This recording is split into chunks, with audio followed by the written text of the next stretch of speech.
Morning, everyone.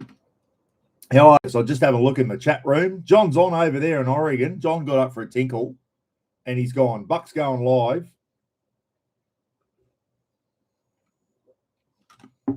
Who else on? Jeffrey Keen's on. Dean Beck.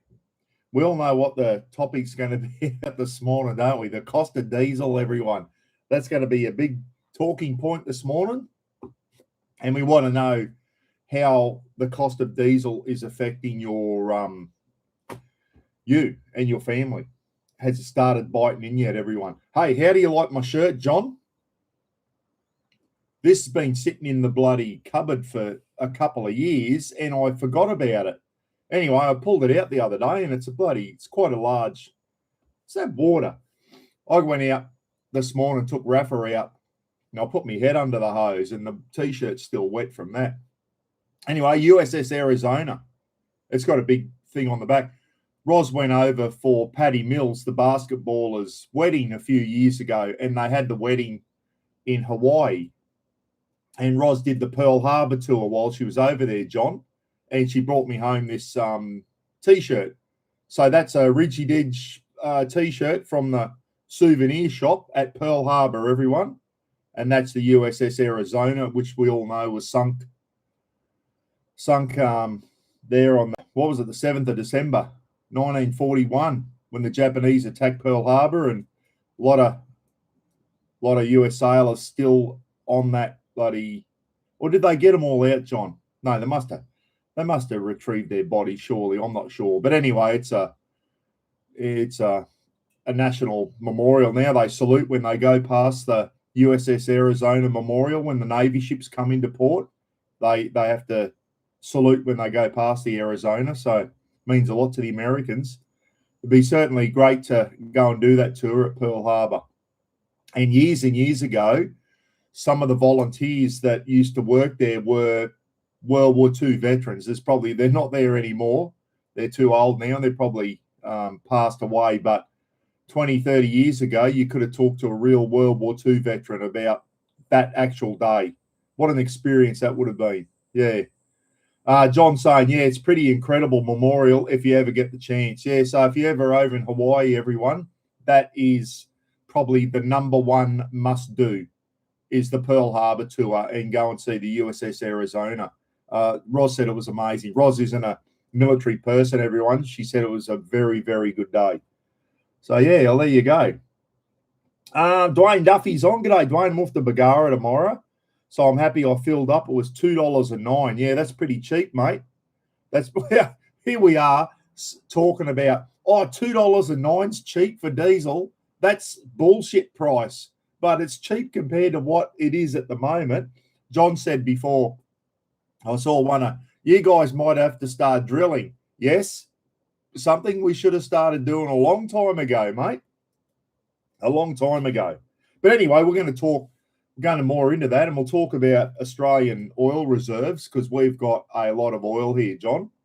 They reckon we've got as much oil as Saudi Arabia sitting under South Australia. It's shale oil, and no one, because it's quite a bit of a fiddly thing to get shale oil up and get it ready to be processed. It's a bit more of a thing. But the Americans, you guys drill for shale oil and you do it. It's just a bit more of a process and not as environmentally friendly and all that type of stuff, which is why we haven't done it and probably never will do it. But we have got, they reckon, over 300 billion barrels of oil sitting under South Australia in shale oil. We've got massive deposits here, but no one wants to tap into it. Yeah, so anyway, we'll talk more about oil soon. We'll just do some more shout-outs first, and then we'll get into the weather. I know you're all sitting on the edge of your seats, everyone, wanting to hear the weather from around the world. And I'll tell you what I'm drinking in a minute. You're probably thinking, Buck, why are you drinking a smoothie at bloody 8:47 in the morning? It's not a smoothie, everyone. You wait till you see this one. It's a coffee. It's just a cold coffee. We'll talk about it soon, eh?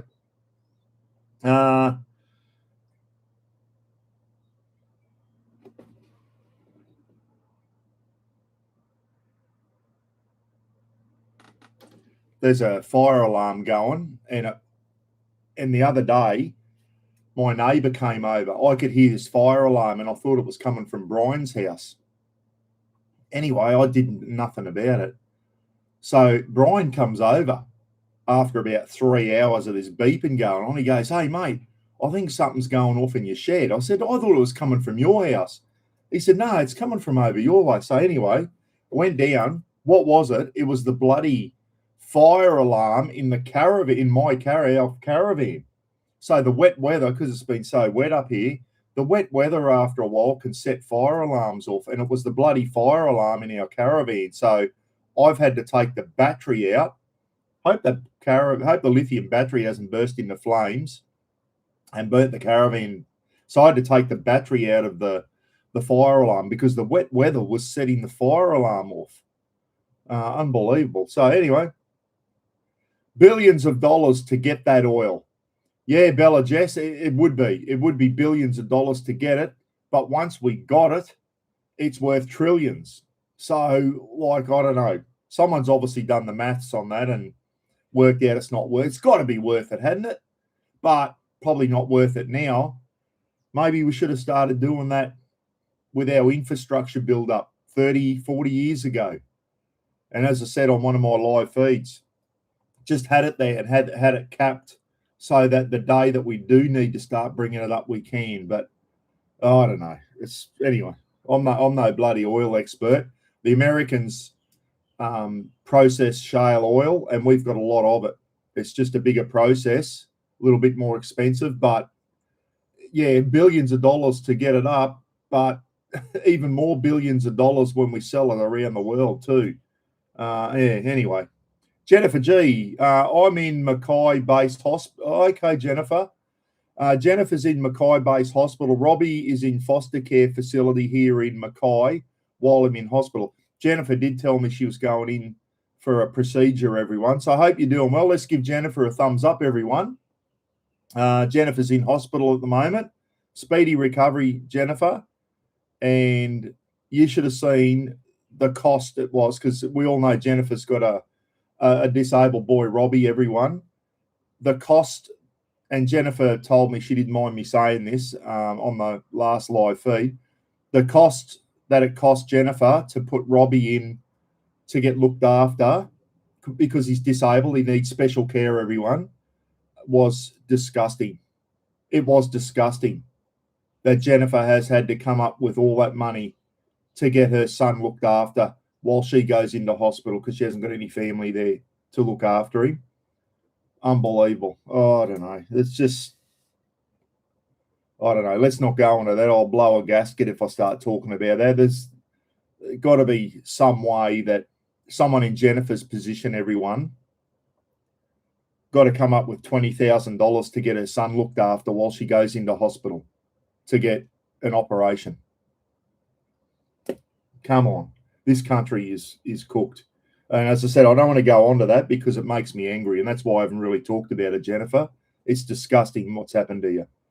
Anyway, so let's give Jennifer a thumbs up, everyone. She's in hospital. I think you've had your procedure, Jennifer. Hopefully, Jennifer was very, very worried about the procedure. Everyone, it was a pretty major one. So anyway, speedy recovery, Jennifer. And hopefully you're back out of hospital soon and back with Robbie, mate, and get back to normal, eh? Wowee. So, yeah, a lot of thumbs up for Jennifer. Good stuff, guys. Wow, he's bloody stick with our community members when they're not doing real well, everyone. And, yeah. We just had snow last week. So John's finally got some snow. About bloody time. Slacken sent me a message the other day. He said, you should see the snowstorm. He said, I've got to go out and drive a bus in this shit. So Slacken's on, everyone. G'day, Mark. How are you? Mark saying speedy recovery to Jennifer from over in Canada. So we got John on up in Oregon. We got Slacken up in Canada, everyone. And I don't know if Mike's on. Keep an eye out for Mike.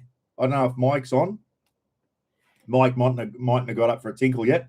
Mike in Colorado. And I haven't seen anyone from the mother country on yet. Andy Riches or Steve W. we'll keep an eye out for them. Or Phil W over the ditch in New Zealand. So, Mark saying g'day back. Lukey Reed down in Tassie. G'day, Lukey. Lukey, I said to Lukey the other day, Lukey, have you run into Molly down in Tassie? Because we all know Molly Dixon's down in Tassie at the moment. And Lukey said, no, but she's gone up the Cairns. And I said, no, she's in Tassie. He said, no. He said, I follow her on Instagram and she's gone up the Cairns to do a clip with Jasmine Hardy, who's got a great YouTube channel. Anyway, Lukey, bugger me. When I was getting ready to come live, I just saw a thumbnail come on and it's Molly Dixon and Jasmine Hardy, surprise, in their bikinis, up on the Great Barrier Reef in Cairns, mate. So guess what I'm doing after this live feed, everyone? I might have to watch that clip. Anyway, so yeah, it'll be good. Rozzie's away watching the grandkids play basketball at the moment, everyone. I think she's home tonight. And she wasn't looking forward to the big drive because of the cost of fuel either. So that's about three or four tanks of fuel for Roz. Everyone is just dreading driving anywhere at the moment. But we'll get into that soon, everyone. We'll get into that soon. Let's do the weather. Good morning. If I've missed your name, Ray Newman. G'day, mate. Paulie Martin's on. Paulie's footy team's up the Sarve, everyone. Manly. We'll get to the footy score soon, Paul. And we'll tell you, I'm absolutely disgusted with my football team, everyone. Northern Ontario is expecting 40 to 80 centimetres of snow starting tonight or tomorrow. Northern Ontario. Oh, well, that's up near the Territories, Mark. So I don't know how many people live up in the north of Ontario. You're down the south there, mate. But, yeah, that's a lot of snow, isn't it? 80 centimetres of snow. Wow. We had shit weather here last night, everyone. Speaking of weather, I'm going to start it now. It was almost cyclonic here last night. I closed all the windows to the house. It was blowing its ass off and belting down rain. It was shit weather. It wasn't just rain last night. It was like friggin' real bad, ugly weather. Just horrible weather. And we've got no sign of a nice, fine day for the next week here. It's like, I can see a little bit of blue sky poking through, but yeah, it's just rainy and showery for the next week here. So you've got to get out and mow the lawn when you can up here. Innisfail, 26 and rain. Rainy day today. High at 29. So at least it's not stinking hot. I think it's starting to cool down a bit. The humidity's going, which is good because February was putrid here. It really was. London. Andy Riches, he's up near London, just north of London. 3 degrees in London. This is all in Celsius. John, high of 9 and a low of 2. So London's still bloody cold at the moment, everyone. Clear and 3 degrees in London. Toronto, slacking. It's 6:55 Saturday night in Toronto. So 7 o'clock last night in Toronto. And a bit of sun, scattered clouds. 1 degree in Toronto at the moment, a high of 2 and a low of -3. Not a big difference there, is there? It just seemed to hover around the zero all day. You can put up with a zero morning, like it gets to zero, but you want it to get to at least 20 degrees during the day so you can thaw out. You just never get a chance to thaw out there in that weather, Mark, do you? But you guys are used to it, I guess. It'd kill us. Busselton, Western Australia, 18 degrees and sunny. High of 28, low of 15. Busselton has some really, really nice weather. That's nice weather. 28 during the day, down to 15 at night, which is quite chilly for us.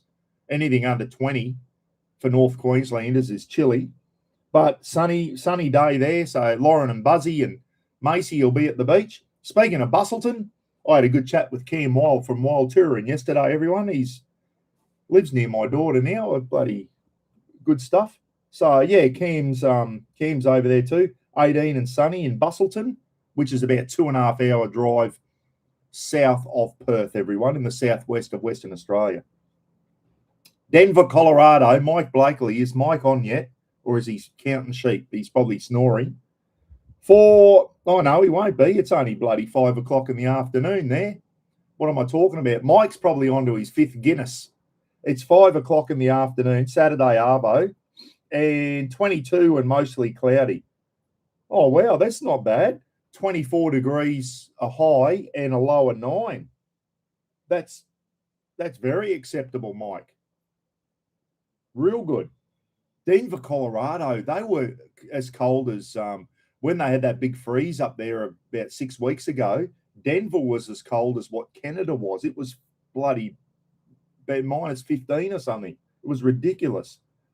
Steve Wilkes and Ensenada, everyone. Mexico, 23 to 13. So it's 22 degrees at the moment. It's 4 o'clock in the Saturday afternoon there. They had some nice weather there. Ensenada, Mexico, 23 a high and a low of 13. Very acceptable for wintertime. Here you go, John. Portland, Oregon, 3:58 in the afternoon. And Saturday, I'd say nearly 4 o'clock, 10 degrees. 10 degrees at the moment. So you got a high of 9, so you've already beaten your high. So this is about as warm as it's going to get, mate. 10 degrees and a low of 1. Okie doke. So 10 degrees at the moment. And it's snowing too over there, apparently.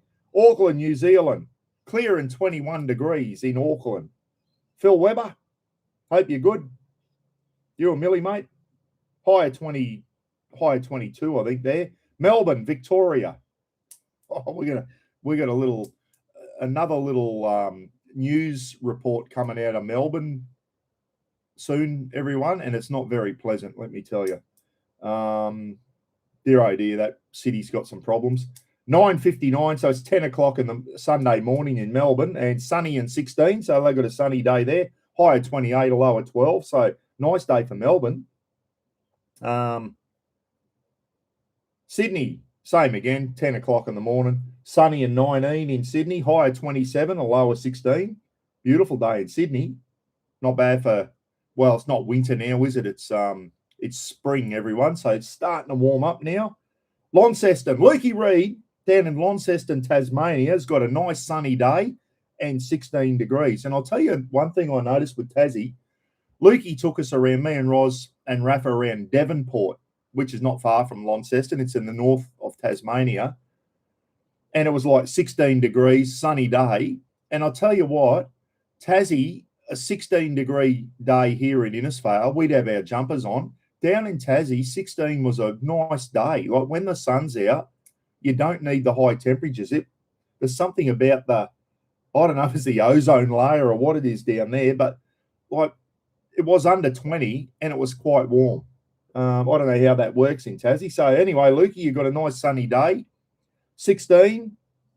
It's going up to 24 degrees today, Luke, and down to 11. So that's a nice day for Tassie, mate, for northern Tassie. Adelaide, South Australia, 9:30 in the morning there, Sunday morning, sunny and 20 degrees in Adelaide. Adelaide's getting up to 30 degrees today and a low of 14. Big difference, eh? I noticed some of the southern towns, they get up to around the same temperature as us without the humidity, obviously, but their minimums are a lot lower. Our minimums don't go down here. It's bloody... You still got to have the ceiling fans and that belting during the night so you can get to sleep. Darwin, 25 degrees at the moment. It's 8:30 on a Sunday morning in Darwin. They're half an hour behind us. Same as again. We've got the monsoon and all that bloody horrible monsoony weather hanging around northern Australia at the moment, up in the tropics, and we're getting it here in North Queensland, and Darwin, Northern Territory's got it as well. Big cloud right over the top of Australia, everyone. Rain showers and 25. They've got a high of 29 and a low of 26. See how the minimums? So because it's raining up in Darwin, it's not overly hot. It's only 29, but it only goes down to 26 overnight. So Perth, 7, yes, sunny in Perth as well, and 7 o'clock in the morning there. Brisbane, 9 o'clock in the morning in Brisbane, Queensland's capital. Rain showers and 22. Gidgie's getting the shits. Gidgie said every time the weekend comes, Friday afternoon, she starts clouding up. Not that you want to be out driving around too much at the moment anyway, would you, with the price of fuel? So there's the weather report from around the world, everyone. There you go. Hope the weather's good. It wasn't too bad. There was no outrageous weather there. We had a shit night last night. Real bad weather, everyone, all night.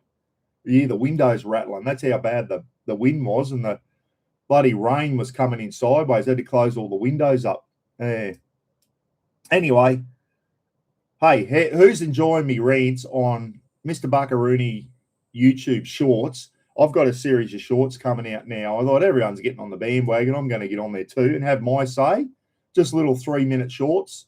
And hey, listen, guys, if you get offended by the F-bomb every now and then, don't watch it. I know there's some people on here. It's not really kid-friendly. Wouldn't be watching it with your kids.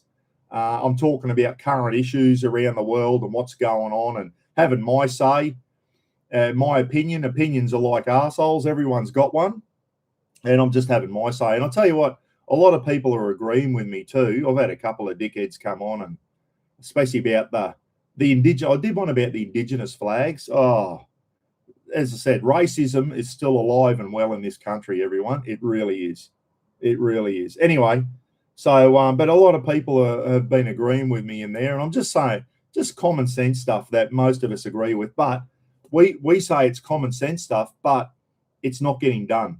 It's not getting done. So there's not a lot of common sense being displayed by our politicians at the moment. Why can't we just get our politicians to get in Parliament and all just put their common sense hats on and just make decisions that are in the interest of the majority of people in this country?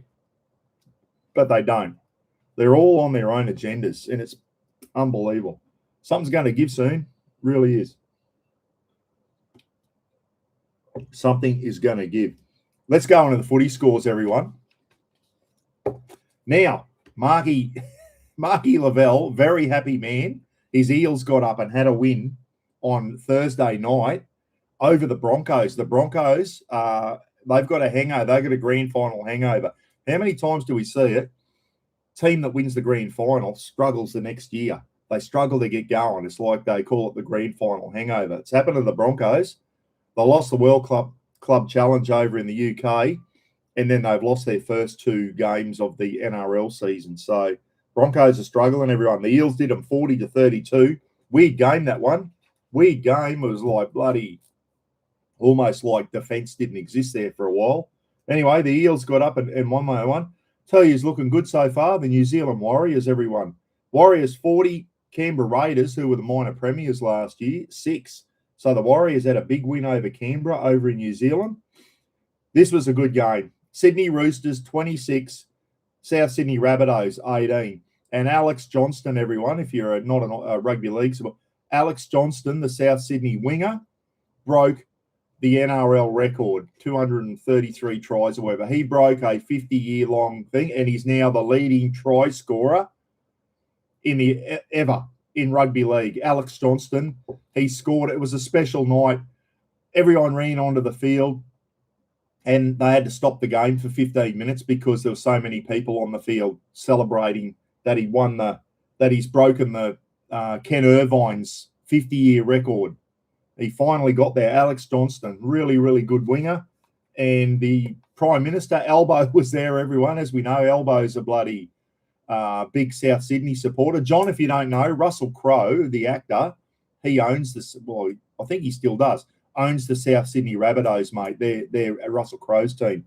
So, South Sydney, they went down, but Alex Johnston scored 2 tries that night, and he broke the record for the leading try scorer ever in rugby league. So good on you, mate.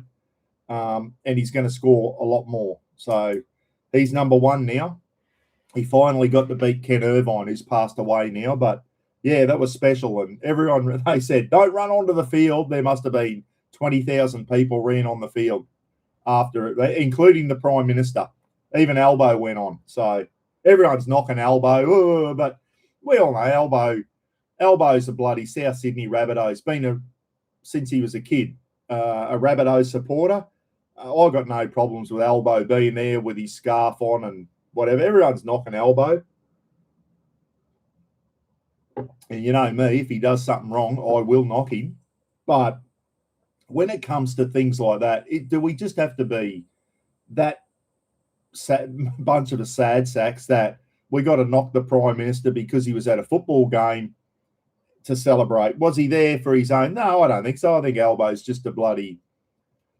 He's a South Sydney supporter, and he wanted to be there because it was a special moment. It was a moment that in 20 years' time they'll still be playing that try, because he'll probably still be the leading try scorer. So I've got no problems with Albo being there and going on and congratulating Alex Johnston after the game and getting his photo taken with him.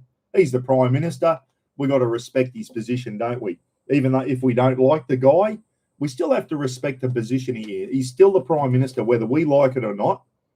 He's still the PM. So that's a bit of the old military thing coming out. I had a lot of officers in the army that I didn't like, everyone. You still saluted them. You still had to pay respect to them because of the position they were in. And that's just the way military people think. And I'm like that. I don't like... If Albanese came up to me to shake me hand, I wouldn't sit there and go, you're an effing grub, mate. Oh, I'm not talking to you. You're an arsehole, like some people do to him. Even though I don't vote for the guy and I don't agree with a lot of the shit that comes out of his mouth, I'd still shake his hand and go, g'day, Prime Minister, or call him sir, probably. G'day, morning, sir, how are you? It's just the way I was brought up in the military. You just got to respect the person's position. Okay, so he is the Prime Minister. It's the highest position in this country. He's still a PM, and we still need to respect that he is the Prime Minister, and everyone bagging out on him. Oh, come on. It's more important shit going on at the moment than Albo going to a football game. It's good to see. Scott Morrison, when he was the Prime Minister, he'd always be he was a big Cronulla Sharks fan. And ScoMo, he was always in the stand with the people, not up in his own little box and that. He'd be in the bloody grandstand with the crowd as when he was the Prime Minister, bloody cheering on his Sharkies. And that's the way you want to see a Prime Minister.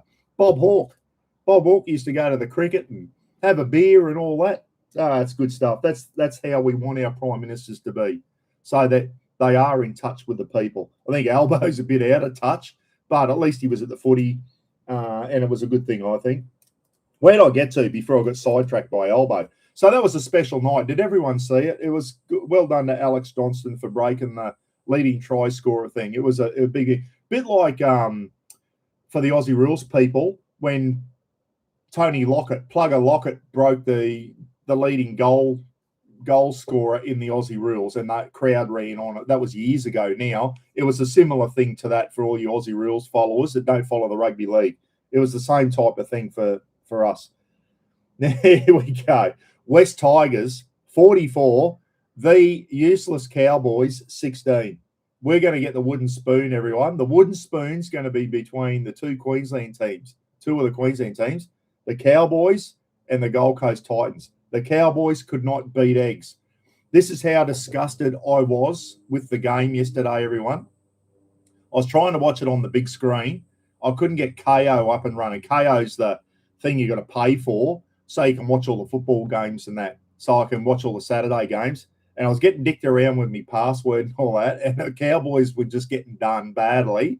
So I got onto KO and unsubscribed and got rid of it. So I don't have to watch them anymore. Because the free-to-air game's always the big game on Sunday, this afternoon. The 4 o'clock game is probably the Manly game. And the Thursday and Friday night game is on free-to-air TV. I'll watch those games. So I got rid of KO because the Cowboys will never appear on any of the big Friday night games because they're useless. And I won't have to watch them again. I've given up on them, everyone. They're useless. Until they get rid of their coach and a couple of their players that just do not perform, they're going nowhere. So I've given up on them. I've officially given up on the Cowboys. I'm not doing a Roz and going to go for the Dolphins. Maybe I will. Maybe I'll go for the Dolphins. No, I'll stick with the Cowboys, but I've given up on them. I'm disgusted in them. Useless. They were slow. They just didn't. No. That team has got some big problems. A team that doesn't have big problems is the Melbourne Storm, everyone. 46 over the Dragons, 20. Who can just see a Melbourne Storm Penrith Panthers grand final in 24 rounds' time? They're the two big teams already. Penrith, 26. So the Panthers, 26. The Sharks, 8. Cronulla got done by the Panthers. And this afternoon, we got Paulie Martin's Manly up against Newcastle Knights. So Paulie lives down that way. So there's going to be a bit of banter going on with all the Jace Muller and all them, all the Newcastle boys and Paulie Martin, because Paulie's a big Manly fan. And this afternoon, this is probably the 4 o'clock game on Channel 9. Ross's Dolphins up against the Gold Coast Titans, everyone. I think the Dolphins should do that. Let's hopefully the Hammer can score a try. And Russ's Bulldogs, everyone, and Brett from SMG, they go for the Doggies. They got the bye this week, everyone. We got they get a bye. So we've got an odd number of teams, John, in the NRL. There are more coming in. PNG Chiefs are coming in, the Papua New Guinea Chiefs, and there could be a couple other teams. Oh, the Perth Bears are going to come in a couple of years, the Perth Bears. So while there's an odd number, you get a couple of buys throughout the year, and the Canterbury Bulldogs have got the bye this week. So now, listen, let's get on to my coffee, everyone, that I'm drinking at the moment. I'm drinking an iced coffee. Very good mate of mine that I went through the police academy with back in 2003, Liam.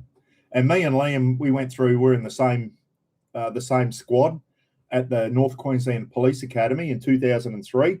And we both got posted up to Innisfail together. And we did quite a few years here in Innisfail as coppers.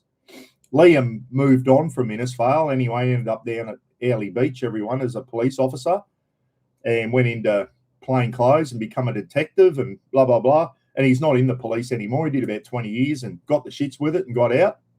Anyway, called in the other day and I got to see Liam and his mum. And it was fantastic to see Liam's mum again. And he was on his way up the Cairns.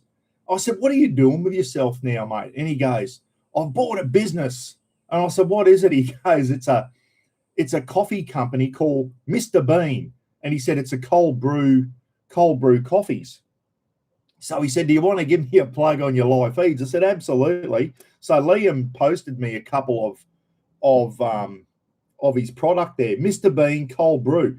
Now, as you know, cold brew's becoming a big thing. A lot of people are starting to drink cold coffees, everyone. We used to have an iced coffee back in the day, usually made with coffee essence. But what they do now is they brew coffee and filter it in that, and they make a coffee concentrate. And a lot of people have what they call the cold brew. Used to see a lot of the young ones, whereas Mr. Buckaroony be at the prison having an instant international roast. All the young bloody yuppie prison screws, they'd be walking through with their big plastic cup full of ice and having I said, what's that shit you're drinking? They said, oh, it's a cold brew. And it was just a black coffee with ice in it. And they said that's what people are into now, is these cold brews. Anyway, I tried one a little while ago, and I can't do black coffee, everyone. I don't drink black coffee at the best of times, but there's a lot of different ways you can have it. You can put a splash of milk in there. You can do it with milk. That one there is cold brew with ice and a little bit of milk and a little bit of vanilla essence, which comes from Liam as well. I think that's from Mr. Bean as well. It's like about 5 ml of vanilla in there, just to take that. If you can't drink coffee without sugar because of coffee's got a bitter taste, you put a little bit of sugar in, or you put a little bit of vanilla essence in. As you know, a lot of people put vanilla or caramel and that into their coffee. You can do the same with a cold brew, everyone. So Liam's got a company now called Mr. Bean Cold Brewing Company. And if you're into your cold brew, there it is there, everyone, Mr. Bean. So it's pretty Mr. Bean as in Rowan Atkinson, but Mr. Bean as in a coffee bean. So that's quite a smart name. Liam's bought that company along with his wife, Susan. If you're watching, Susan, hope you're well. So Liam sent me a couple of bottles. Now, how do you get on? If you want to try this, everyone, I was talking to Liam and he said, don't just think you pour about 30 ml of that in a thing over some ice and a little bit of water and drink it. It won't be that's the way some people drink it. But he said there's a lot of different ways you can have cold brew. As I said, I just had it with ice, a bit of milk, and did it up in the Ninja Bullet with a little, just about 5 ml of your vanilla in there, and that's very nice, very refreshing. Up here in the hot weather, when it's stinking hot, everyone, a cold brew with some ice in it is bloody refreshing. So you still want that, 2 o'clock in the afternoon if you're struggling, rather than having a hot coffee when you're sweating, have a cold brew with some ice in that, and you still get the coffee pickup, but you don't get you have a hot brew when it's hot and it starts making you sweat in that. So a cold brew can be the way to go. And it's very, very popular. See a lot of the young ones drinking cold brews now. A lot of different ways you can do it. As I said, with milk. Liam said a lot of people do it with coconut water. So you put your cold brew concentrate in and then have it with coconut water, or even you can get chocolate flavored coconut water, and people do that, and the chocolate flavor takes the bitterness. So as it said, there's some people out there that do like the taste of a black coffee. I've tried just a straight long black espresso, and it's too bitter for me. I don't like the coffee. I've got to have at least half a sugar or something in my coffee, even my milky coffees, just to take that bitterness off. But that's the cold brew, everyone. If you want to get in and support Liam and want to start getting into experimenting with your cold brew, there it is there. And it's mrbeancoldbrew.com. No AU on the end. mrbeancoldbrew.com is the website. And if you want to email Liam and ask him any questions about this, or if you've got a cafe or anything like that and you want to stock this, I know Liam said one of our big distributors in far north Queensland is Mungali Dairy, which is about half hour up the road from me. And they do if you ever come up this way, guys, got to go to Mungali Dairy. Some of the products that they have there, their yogurts and their dips and stuff like that is incredible. They're a distributor for Liam with the Mr. Bean Cold Brew. So if you've got a friend or anyone you know that's got a coffee business and they want to start distributing Mr. Bean Cold Brew, it comes in what size bottle's that? Come on, Buck, focus your eyes. The light in this room, 600 mil, I think it is. 600 mil, that's a glass bottle, okay? And the cost when you get into the website, mrbeancoldbrew.com, the price in there includes postage. So postage is included. It's about $20 a bottle. So Liam said there's a couple of opposition companies out there, and his prices are a little bit cheaper than some of the opposition there. Mr. Bean Cold Brew. Now, they're glass bottles. If you want to have a cold brew when you're out camping, everyone, we'll go down the camping line. Liam also sells 1.5 litre goon bags of cold brew. So it's a cold brew, like a little goon bag that you can put in your fridge, and just take the cap off and pour some of that cold brew concentrate into your cup, and have a cold brew when you're out camping or when you're on the road, so you don't have to carry glass bottles. He also sells coffee beans, and I think you can probably also buy that. Syrup, vanilla syrup for coffee. I'm not sure if they sell that. Liam, if you're in I don't think Liam's on, everyone, but anyway, you can buy that, the syrup. You could get caramel or vanilla and all that type of stuff. So if you want to get in and start experimenting with your cold brew, everyone, get a couple of bottles of Mr. Bean. It does have a shelf life, so don't buy too much of it for yourself. But if you know someone who owns a coffee shop or whatever and they want to start selling that and distributing it, tell them to send an email. Liam, Liam, Liam at mrbeancoldbrew.com. So there you go. Get into it. Order a couple of bottles, everyone. And I'll tell you now, if you are a cold brew expert out there and you've got some really good ways of how to do cold brew, there's a lot of different ways. I'm just starting to experiment with them. I tried that just over ice with water, and I didn't like it. It was a bit bitter for me, everyone. It was just like a black coffee. Some people like that. I don't. So Liam said, try it with coconut water. Try it with chocolate coconut water. Try it with milk. Try a long black with a spoon of sugar in there and a dash of milk. So there's all different ways you can try it, and still gives you that coffee pickup. So with milk and a little bit of that vanilla, that is very, very nice. in a Ninja Bullet with some ice. Very refreshing on a hot day. So there you go. Get into it, everyone. Mr. Bean, coldbrew.com. Get in and support a good mate of mine. And hopefully Liam does really well out of it.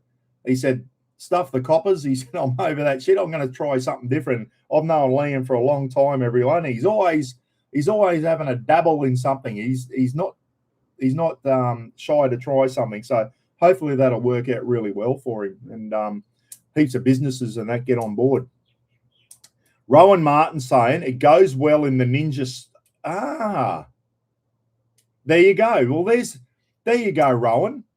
That's what I'm after, is all different ways to bloody do the cold brew. Rowan out in Barcaldine, everyone, goes well in a Ninja slushy machine. So I know probably half of us in the chat room have got a Ninja slushy machine by now. They're very popular.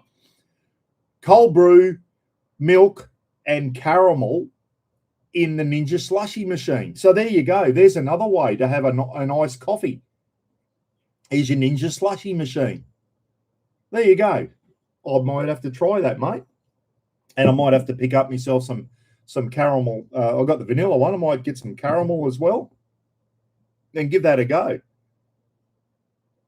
Buck, I don't think Albo is a good... Finish it off, Steve Hill. Steve Hill fell off his chair before he finished typing, everyone. Buck, I don't think Albo is a good what, mate? Finish her off. Let us know. I don't think Albo is a good. I don't think he's a good Prime Minister. If that's what you're trying to say, I think we all know that, mate. We all know he's not a good Prime Minister. But I got no problem with the bloke being there supporting his footy team, especially when one of the players just broke the all-time try-scoring record. A lot of people are knocking Albo for it. Let's give the man a bit of a break, eh? I don't think he's a good PM either, mate. I'm with you on that one.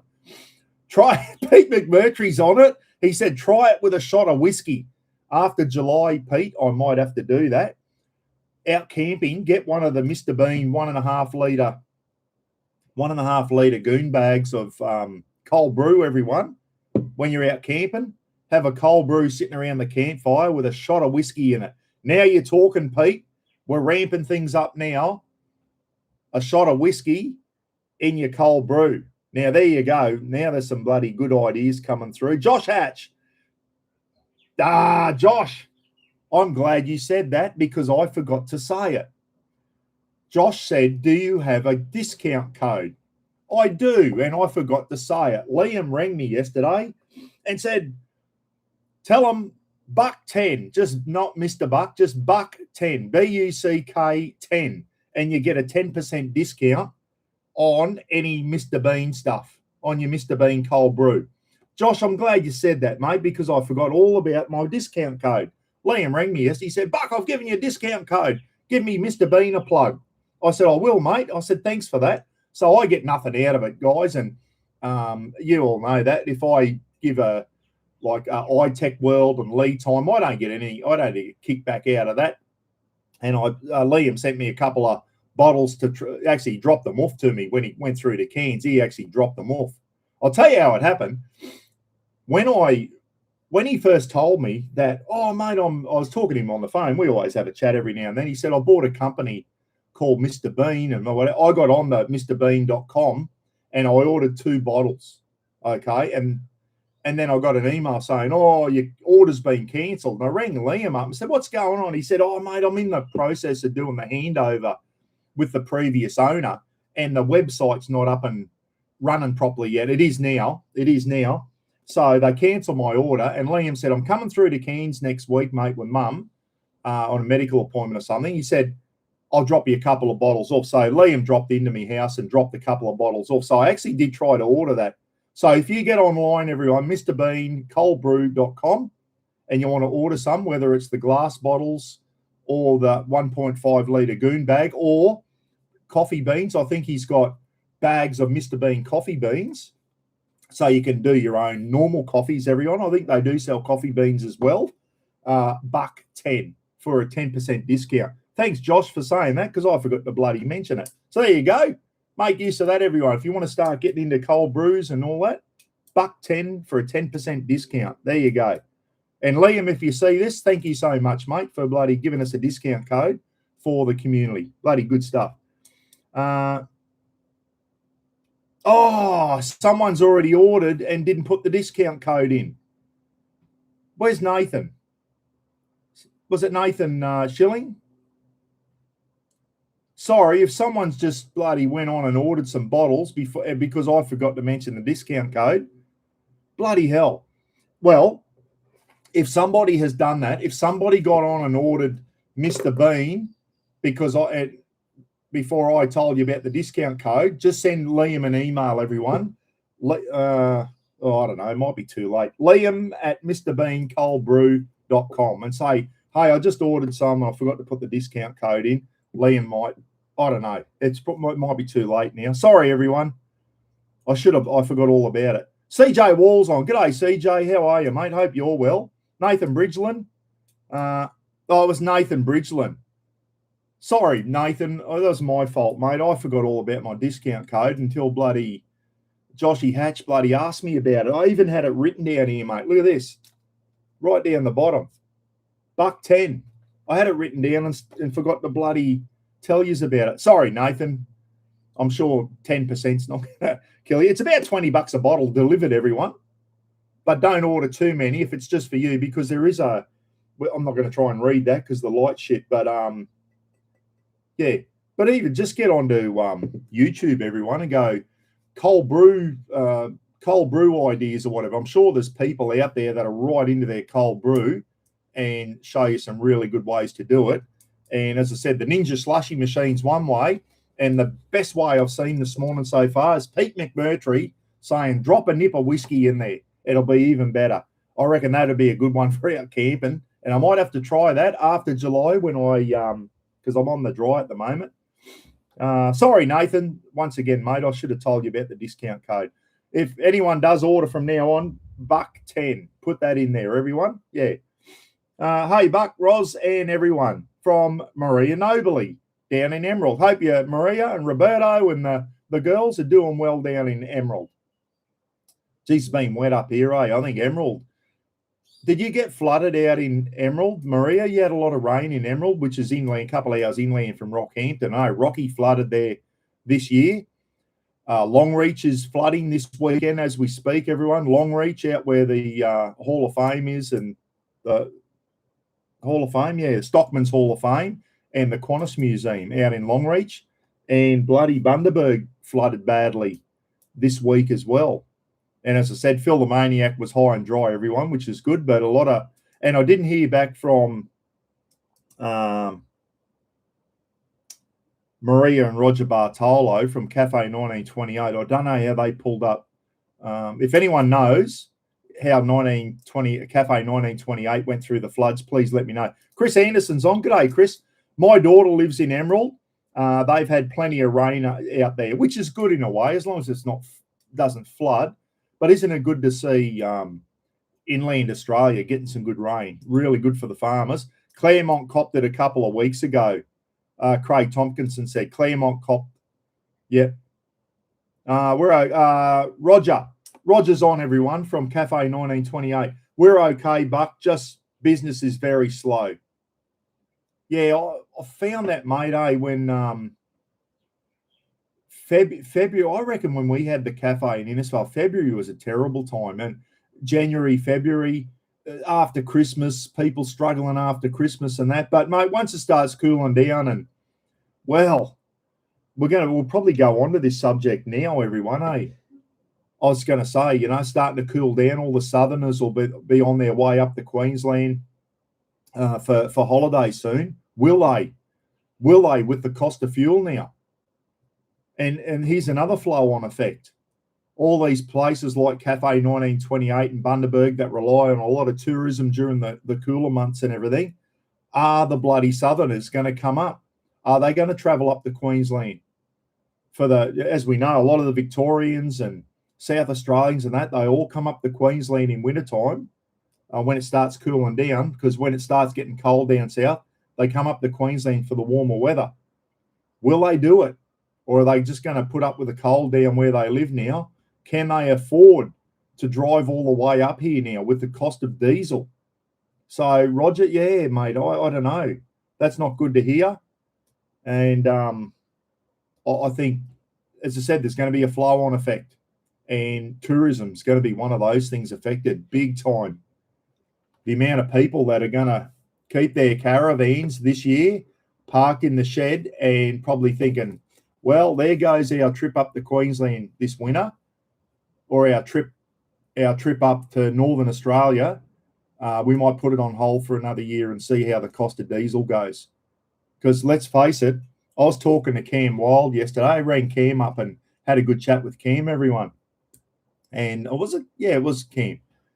And he said, let's say when you tow a caravan, let's say when you got a 4-wheel drive and you average 12 litres per 100 kilometres. You put a van on the back, let's say we all average around the 20 litres per 100. Okay? That's when fuel's $1.60, $1.70 a litre, when diesel is $1.70 a litre. We can cope with that. You know, when you hook a van on the back of your car, you're going to almost double your fuel consumption. But what is happened now, I think Keem said it, now with the cost of fuel, you're doubling that again. Like, we're almost doubling that again. So when you think about it, you throw your van on, you double your fuel. And then because of the cost of fuel now, it's almost doubled that again. Who can afford that? Who can afford that? It's bullshit. Gidgey sent me a photo yesterday, everyone, from somewhere just outside Brisbane. $3.09 a litre for diesel. That's the highest I've seen it so far. Someone else sent me an email. Who was it? Oh, I forget who it was now. Said, Buck, I just come across the Nullarbor and paid $2.99 a litre. You're thinking, okay, with the way fuel is at the moment, $2.99 on the Nullarbor, you can kind of understand. Gidgey he didn't go too far outside Brisbane, $3.09. If that ain't price gouging, I'm not sitting here doing a live feed, everyone. So there you go. Unbelievable. Touring with Tyrone said, Buck, we're going to take the bride to Perth from Brizzy in November. Cheaper and easier booking a fortnight in Phuket at a resort. Yeah. Yep, exactly. Why wouldn't you just jump on a plane now? Well, that's another thing too. Watch the cost of plane tickets go up, everybody. I was going to go to Perth in November. What's that going to cost now? I was going to book it, and I thought, no, I'll wait till November and book it then. How's the price of fuel? Is this thing going to be settled down by November? Let's bloody hope so. Chris Anderson saying $2.67 for diesel today. Seen a bloke fill up with $10, and I thought to myself, where's he off to?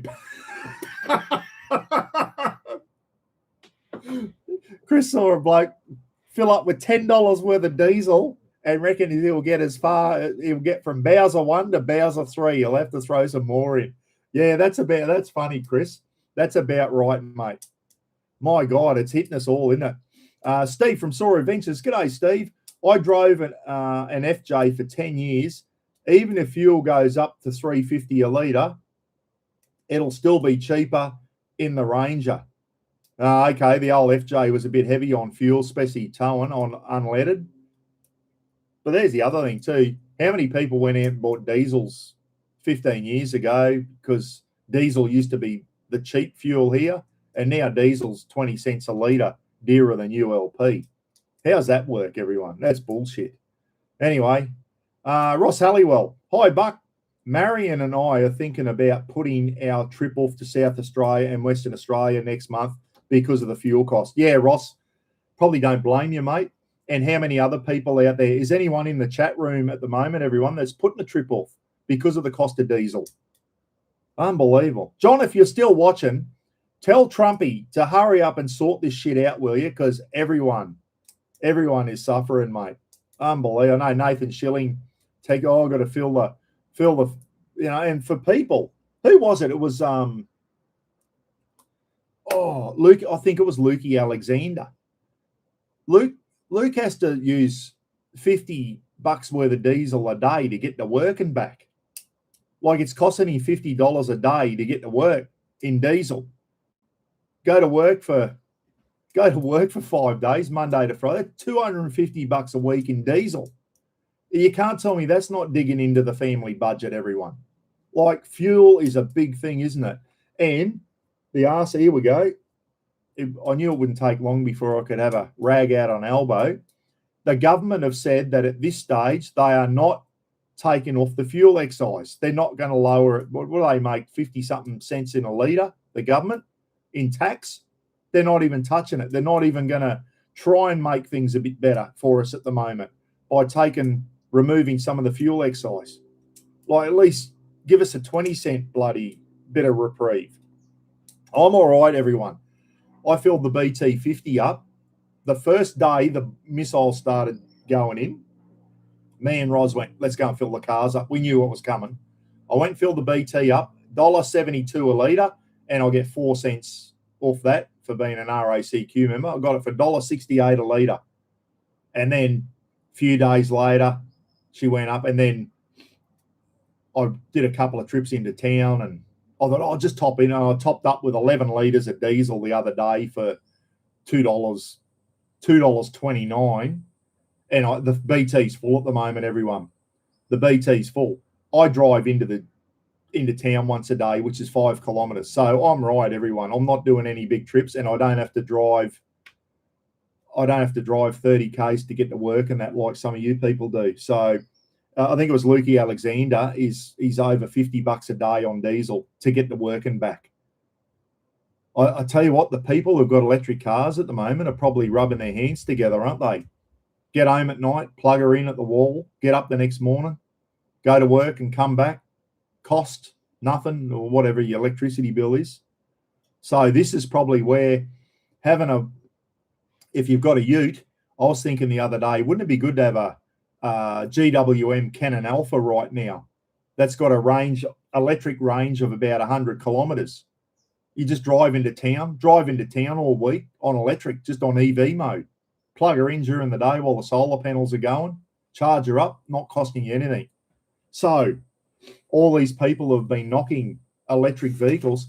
Who in the chat room that lives in a big city has got a little electric vehicle so you can get to work and back and it's not costing you in fuel? Let's read some of the comments, everyone, because I sit here talking too much a lot of the time, miss a lot of your comments. Beaker, g'day, mate. Pete Donlan. They charge 51.6 cents excise and then take GST off, and we pay with our net pay after they tax our pay. Yeah, mate, they get you multiple times. Like they triple tap you, don't they? It's bullshit. Jace Muller, g'day, Jace. I've never been so petrified. I've not been able to support my family. 5 years ago, we had our first child. Things were a lot more affordable.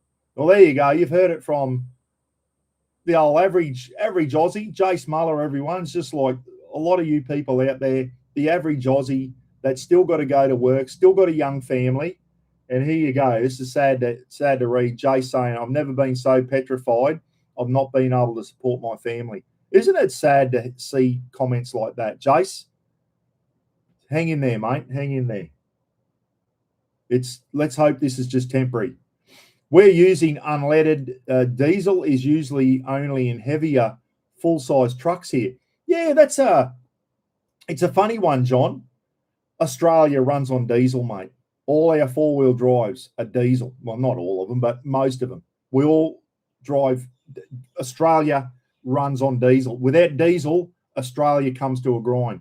This country, because of how big it is, mate, and the same as the USA, all your big truck. This country, when the trucks stop rolling, this country comes to a standstill, mate. We rely on our truckies. What do you reckon all the big Kenworths and Macs and that run on? Diesel.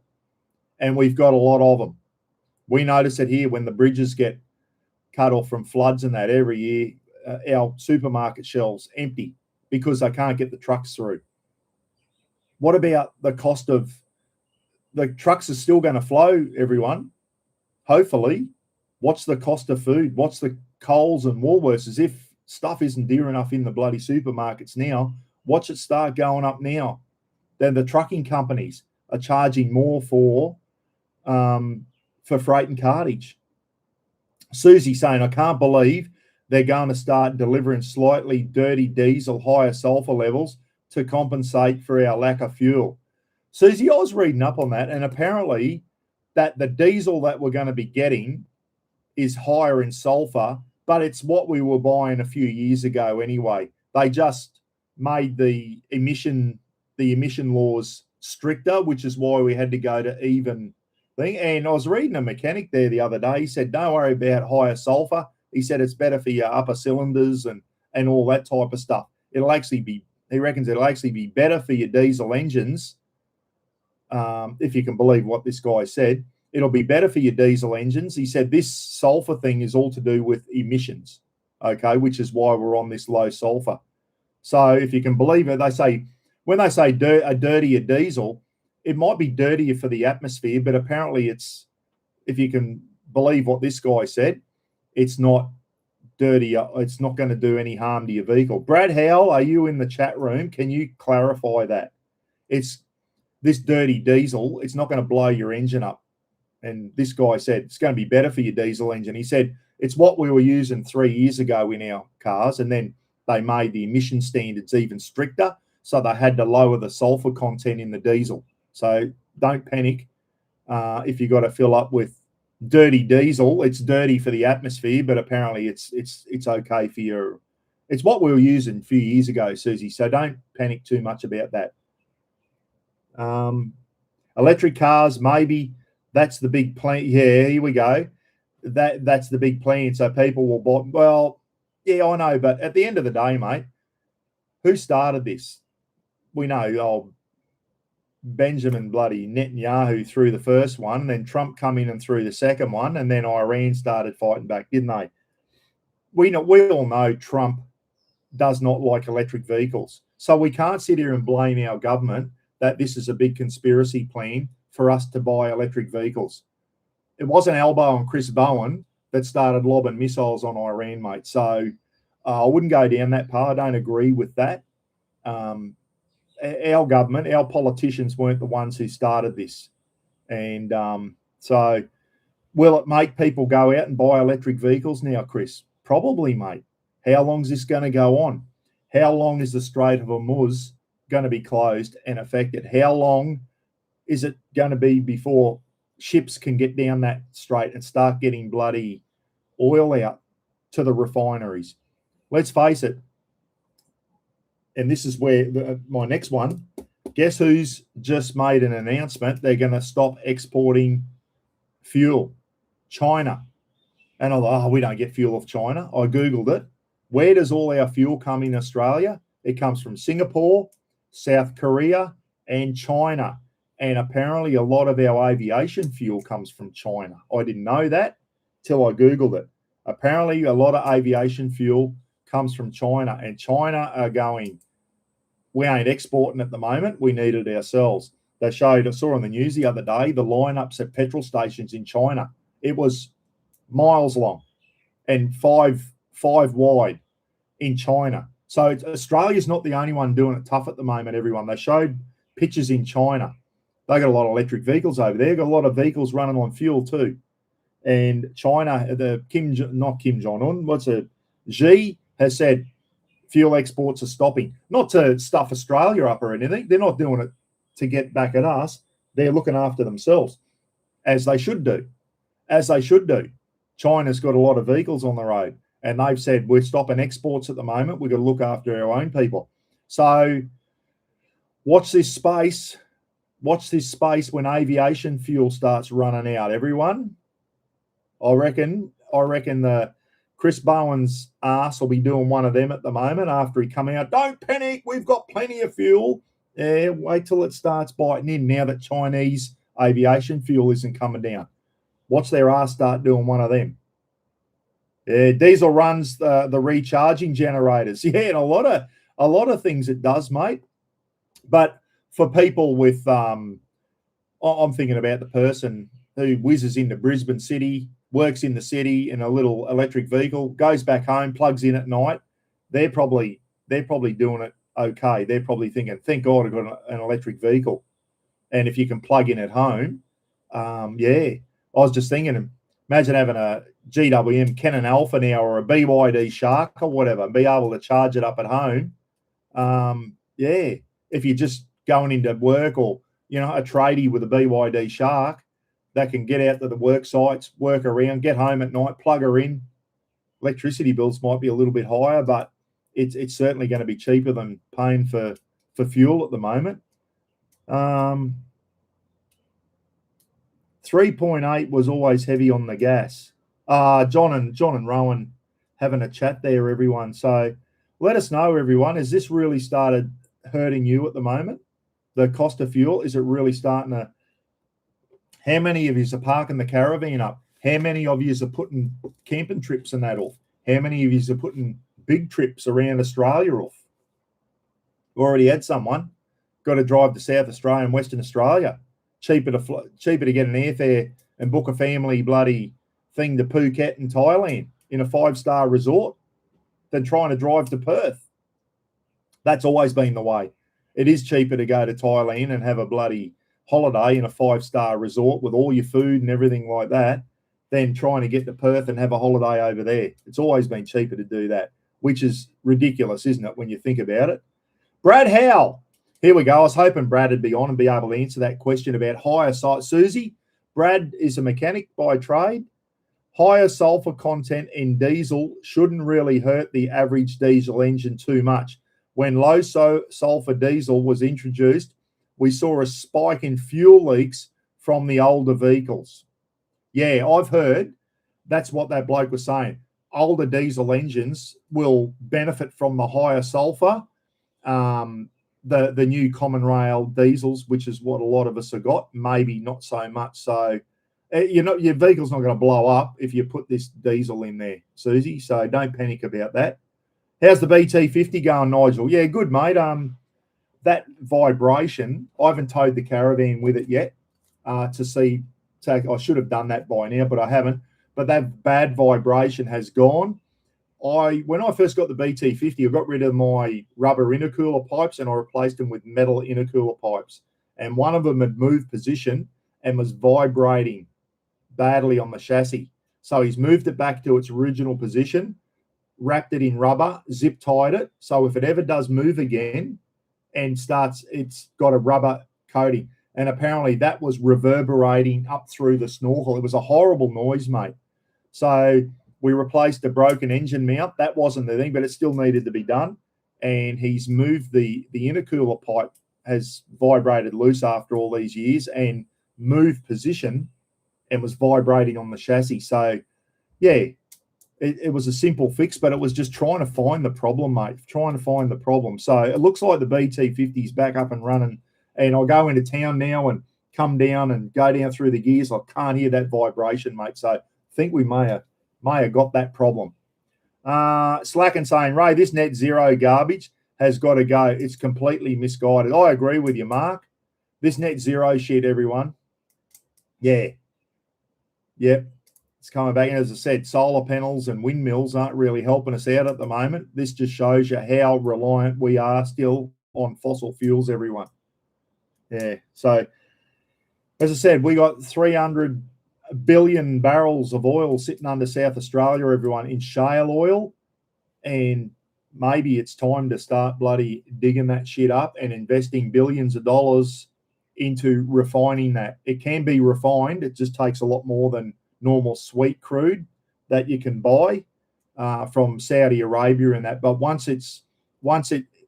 you get it up out of the ground, everyone, you've got to treat it before it can go to the processing plants to be turned into fuel with shale oil. But the Americans apparently do it. There is a process for it. Apparently it's electricity, heavy on electricity to do it, and water and whatever. So for us to build the infrastructure in South Australia to provide the world with oil for 1,000 years or whatever, there's that much of it there, we'd have to invest billions into it. Maybe we should have done this 20 years ago, 15 years ago. Get dams out there. And back to my thing, start piping water down, start getting water from Northern Australia and get it down south so that we can get water, build big dams around our oil fields. Dams, and this is probably where your solar farms and your wind farms out in the middle of South Australia, especially solar, we could have solar farms out there to provide the electricity to get the oil over. Now that sounds a bit misleading, doesn't it? We're using green energy to get oil out of the ground, but that's might be what we need to do. Solar farms to provide the electricity to get oil out of the ground. If we could tap into that 300 billion barrels of oil, that would, if you can believe Sam Bamford, make us the third leading oil supplier in the world. We'd be up there with Saudi Arabia and that. We'd be shitting on 24-carat toilet seats, everybody. Can you imagine how rich Australia could be if we tapped into that 300 billion barrels of shale oil? But we would have to have the infrastructure, and then we'd have to have more processing plants. But what we could do then is get it to a stage, then we could send our oil over to Southeast Asia to be refined into fuel and then buy it back or something. I don't know how it would work, but we could export oil all over the world and compete with Saudi Arabia and all those places. We could provide. Who do you reckon they get their oil off? We were pumping that oil out in that quantity. Where do you reckon Singapore, South Korea, and China would start getting their oil from? They'd be tapping into us, wouldn't they? They'd be tapping into us rather than trying to bring it all the way down from the Middle East. So maybe. Will it ever happen? No, I don't think so. Maybe it's something we should have done 20 years ago. Instead of wasting all our money, giving it overseas and spending on all these bullshit projects, we could have had a massive oil. We've got oil off the Northwest Shelf up in Western Australia and in the Bass Strait, everyone. But it's only minute quantities. We import 90% of our diesel and petrol in this country and aviation fuel. We import 90% of it. So when this starts biting, we're going to be, look out, everyone. We're not through the worst of it yet. It's going to get worse before it gets better. So let's hope. And there's no end to this war. Iran not giving up. They're fighting back. They just bloody blew up 5 aerial refuelers in Saudi Arabia. Yanks just had them sitting on the airfield thinking they were safe, and the Iranians got to them and damaged 5 US Air Force refuelers. So the Iranians are fighting back. They're not allowing any ships to get up the Strait of Hormuz, which is where they need to get the oil down from United Arab Emirates and Saudi Arabia and all that, and Oman and Qatar. They need to get through that Strait of Hormuz to get the oil down to South Korea, China, and Singapore to be refined to get the fuel out to the rest of the world. But they can't. If they can't get the oil down, we're going to run out, everyone. Anyway, do we have enough oil reserves in this country? Like, can we go Northwest Shelf and that? And we had 2 refineries in this country, one in Brisbane and one in Geelong. Can they provide enough fuel for Australia? No way in the world. No way in the world. They can't ramp it up and supply us enough fuel in this country to get by. Yeah, anyway.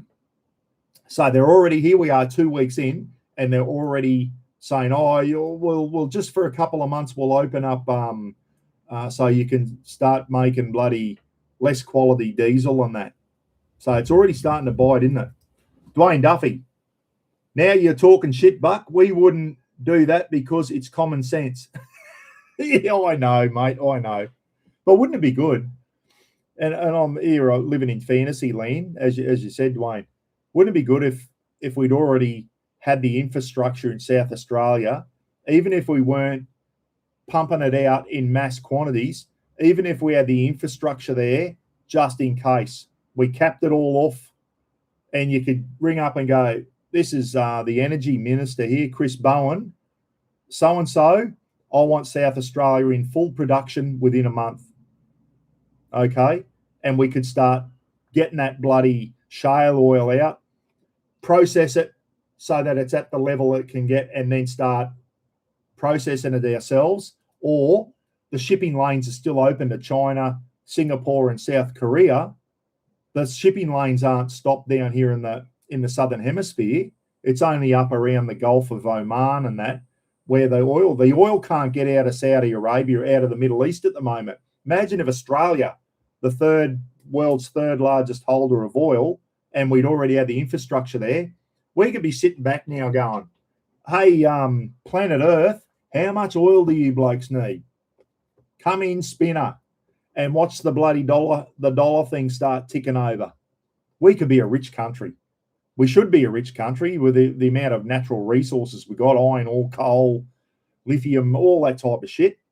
But I don't know, we just seem to blow our money. But imagine if we had the infrastructure in South Australia already in place to process shale oil. My God, we'd be raking it in now.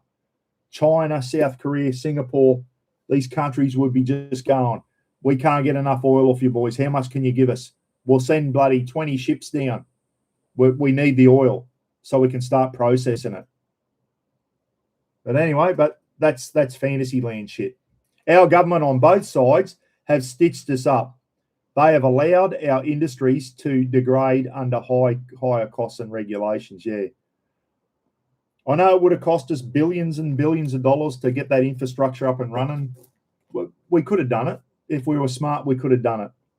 But it was too easy to sit back and just import it, wasn't it? It's easier to do that. Let everyone else do the hard work, and we just sit back, import it, and put it in storage tanks, honky-dory. That's great until a war starts, and then there's no supply of oil, like's happening now. Well, you got to think of worst-case scenario sometimes, everyone. Have a plan for it just in case. We don't have a plan for that shit. We could have. Imagine having the infrastructure. I'm drooling over. Imagine the infrastructure being in place down there to get our shale oil out of the ground.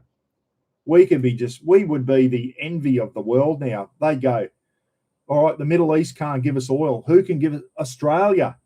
They've got shitloads of it. Start giving it to us. How much do you want for it? Like, we could be raking it in. But no, we're sitting here now like a lot of other countries with our arseholes doing the 50 cent, 5 cent thing, thinking we're going to run out of fuel in a couple of months. Yeah, it's pretty sad, isn't it? I might be talking shit, but it sounds good, doesn't it? It sounds good. There's plenty of water underground in South Australia. There's mines in that area that take 35 million of megalitres of water each day. It's an Aboriginal land and Woomera defence land. Oh, okay. Travel solo. There you go. So, I know. We've got the Artesian Basin. But once again, this infrastructure I'm talking about, it's not just oil wells, everyone. It's dams. And what happened recently in South Australia? They just had some bad droughts. South Aussie just had a bad drought.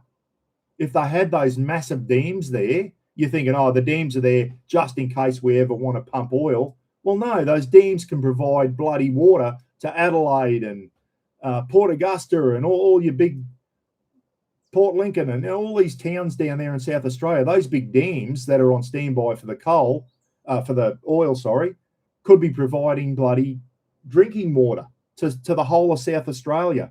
But we didn't do it, did we? We didn't do it. We just let all the water up here in the wet season run out into the ocean. We don't store it anywhere. We should be bloody getting it down so that all our inland rivers never run dry. But that's shit that should have started 40 years ago, 30 years ago. We should have started on this, everyone, but we didn't do it. We didn't do it, and now here we are in 2026 saying, we should have done that, we should have done this, we should have done that. Too friggin' late.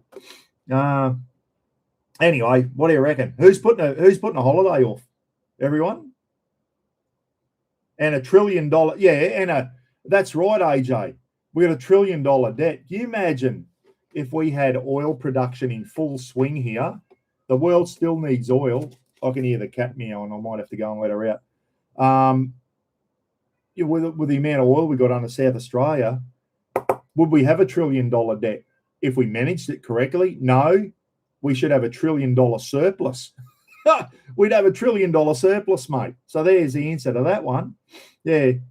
Oh, no. Graham Whittaker, here we are, $1 trillion in debt and spending our great-grandkids' money. Yeah, I know, mate. It's sad, isn't it? But for PM, coming in from secure. Russ is watching. Meanwhile, Russ is watching me on YouTube. Meanwhile, the bloody crims are all bluing down the back of the secure units, and Russ has got his head in thing. That's why one day I had a crim come up to me and say, "Hey, boss, remember you on YouTube yesterday? It was a Sunday morning or something, and I was on watching YouTube as a bloody thing." He goes, "There was a big punch up in the unit. You didn't see it because you're on YouTube." I said, "Anyone get hurt?" He goes, "No, not really." I said, "That's good, mate. That's good." So I was on YouTube and there was a punch up and I didn't even know. How good's that? Yeah, I tell you what, but it's all funny until if old mate bloody got his head kicked in, lost his life, and then they do the investigation. Where was the prison screw? Oh, he's watching he's watching Molly Dixon on YouTube. How good would that go?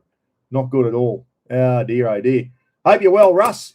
Hey, Russ, I've got a, excuse me, everyone, talk between yourselves. I've got a friggin' cat that's annoying me and wants to get out the door. Hang on. Crow, you bloody bitch. Where are you? Let her in, Rapper.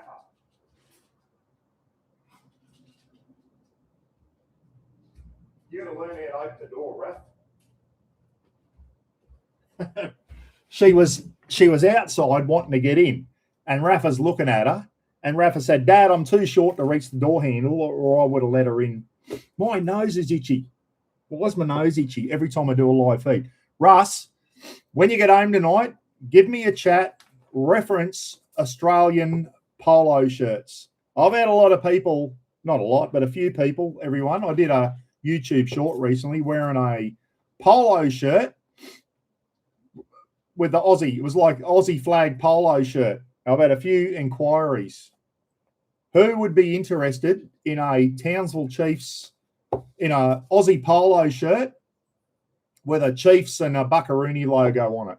Who'd be, and profits to charity, obviously.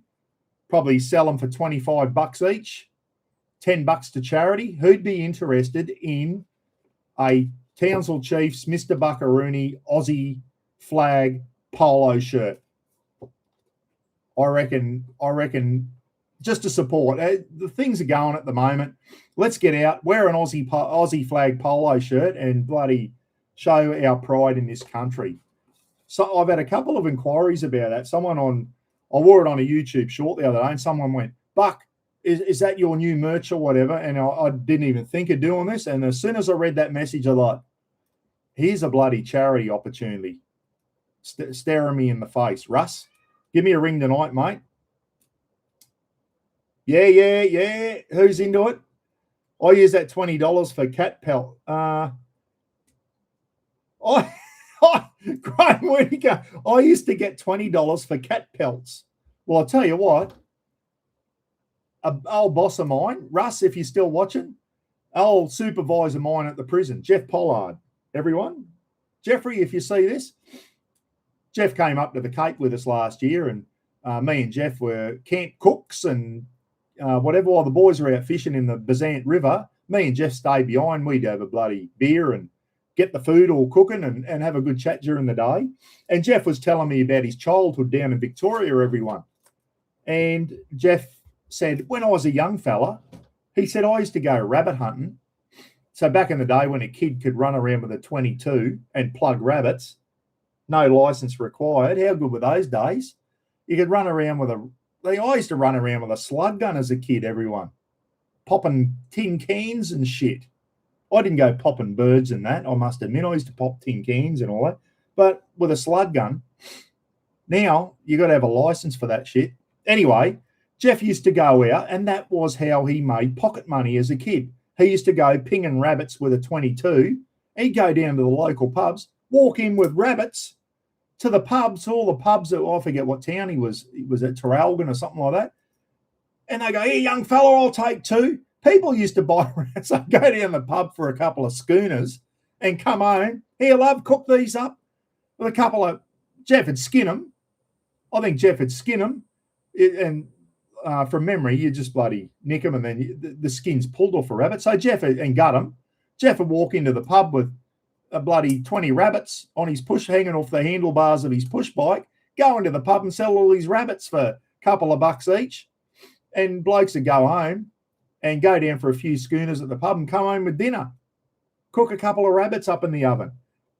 The good old days, eh? Back in the 60s and the early 70s and that. And that's how Jeff used to make his pocket money as a kid, was bloody shooting rabbits and selling them at the pub. And he'd always sell them out. Brad Howell said yes. Paulie Martin said yes. Ross Halliwell said yes. Jennifer G, thumbs up. Dean Beck, yep, I'll order 2. Nathan Bridgeland.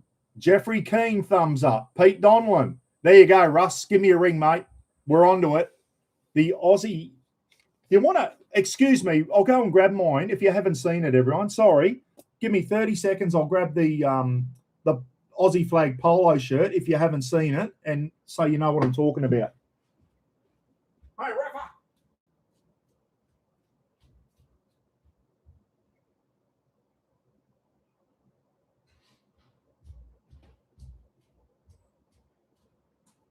Here I am. I'm back.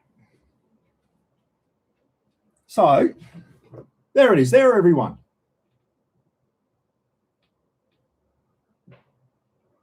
Got the Southern Cross. And I'll tell you what else I'll do. I'll post one over to Slacken, Andy Riches, Steve W, Mike and John are going to get one as well, I think. There you go, everyone. That, and on the sleeve, Russ, we've got the Townsville Chiefs. Russ, what do you reckon?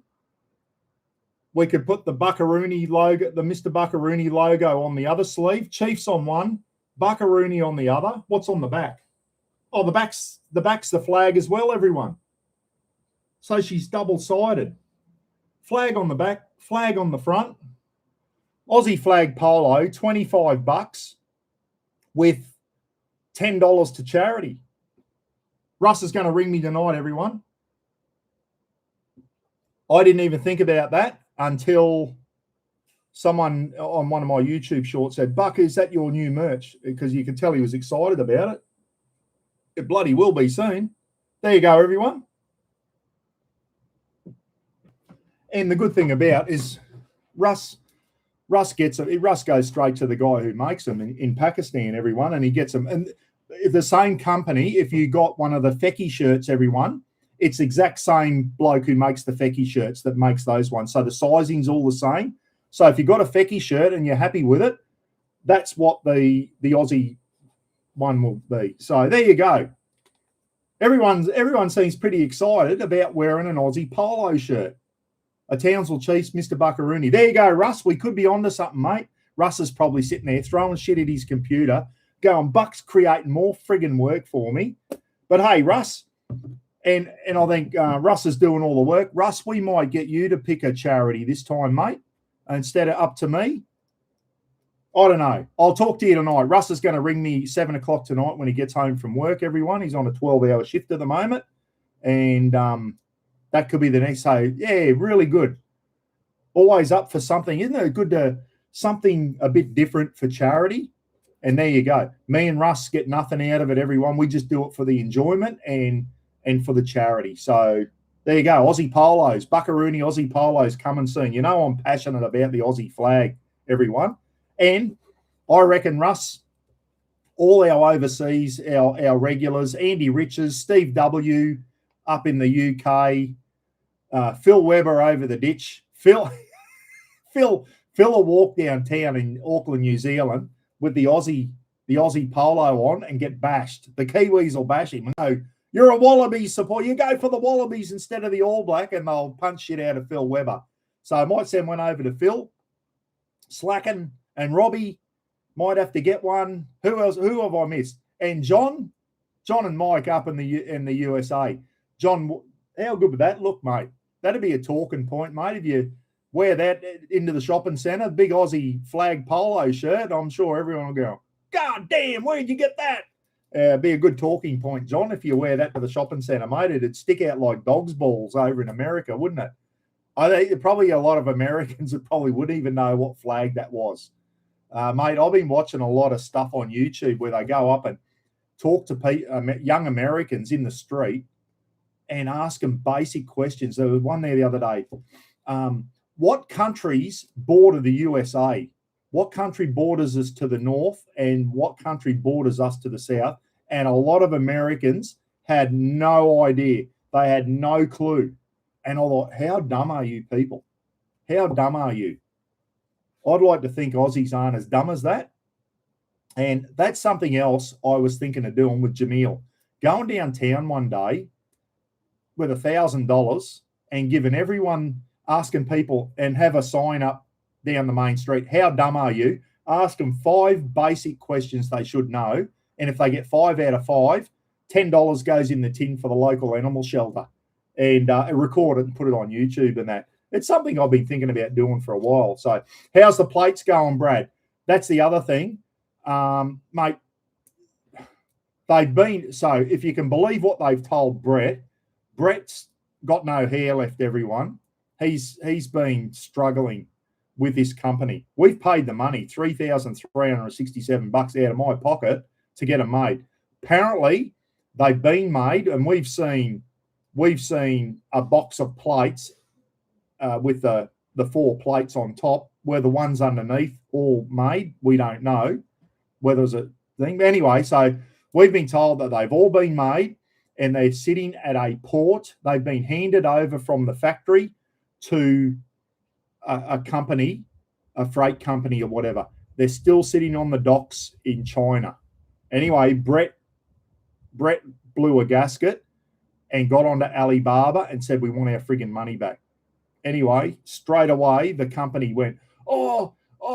Anyway, latest update is apparently they are getting the plates back from the shipping company and they are going to fly them to Australia on air freight at no extra cost because the time has blown out. These were supposed to be for Legends for Charity. Ain't going to happen. But anyway, so last update was they were going to get them back off the company, the shipping company, and they were going to air freight them with DHL or something to us. So if you can believe what Brett has been told, is they are still happening, Brad, and they may be getting air freighted down to us. Let's hope so. If not, I'm going to get my money back. But I still want the plates to come off, everyone. We got a chance to make a lot of money with those things for charity, of course. And it's something I've wanted to do for years now, these camping plates. So I want it to bloody work. No, many Americans would have no idea. And it's an American guy that goes out interviewing Americans. And when I say, I'm not talking about school kid American, I'm talking people in their 20s and 30s. And the dumbness was astounding, mate. They didn't know. They just go, what continent is the United States in? And they didn't know. They didn't know that the United States was part of North America. They had no clue. And they put a map up. Name a country on that map. And they'd look at it, a map of the world, and some of them couldn't name one country. Some of them didn't even know where their own country was, if you can believe that. That is concerning. Yeah. Yeah, so there you go, everyone. We're talking about, what else have I got to talk about? China's not exporting fuel at the moment. Hey, a guy I follow, and I don't often do this, I gave him $20 donation yesterday, and he's an American lad, Button the Busker. Type that into YouTube, everyone. Button, as in a button on it. Button, Button, Button the Busker. He goes hard, this lad. I've been following him for a while, and he's a very religious young fella. Seems like a really, really nice guy. I think he's got a partner and a young kid, and he busks and that, and he plays. He's left-handed. He plays a guitar, and he's always got the capo up on the 4th fret, so he's always bloody going hard on there, and he plays the harmonica, and he sings, and he sits on an old suitcase that he uses, and he stamps his feet, and he's got 2 drum pedals. So he's like a one-man band. He's got the drums, the harmonica, and the guitar, and he sings as well. And he does like Bob Dylan songs, but he jazzes them up a bit. And I'll tell you what, he's a good watch. He's a good watch, and he goes hard. He goes hard, that lad. He puts in 120%. Yeah, have a look at him and get in and support him if you can. Give him a thumbs up and subscribe to him, and watch Button the Busker and put a comment on. He did a live feed yesterday, and I was surprised how many Aussies were in the chat room saying, "G'day, mate, from down under," and also a lot of Aussies following. Yeah, Button the Busker, good young fella, really was. Now, caravan sales. Here's another flow-on effect. Watch the caravan companies now.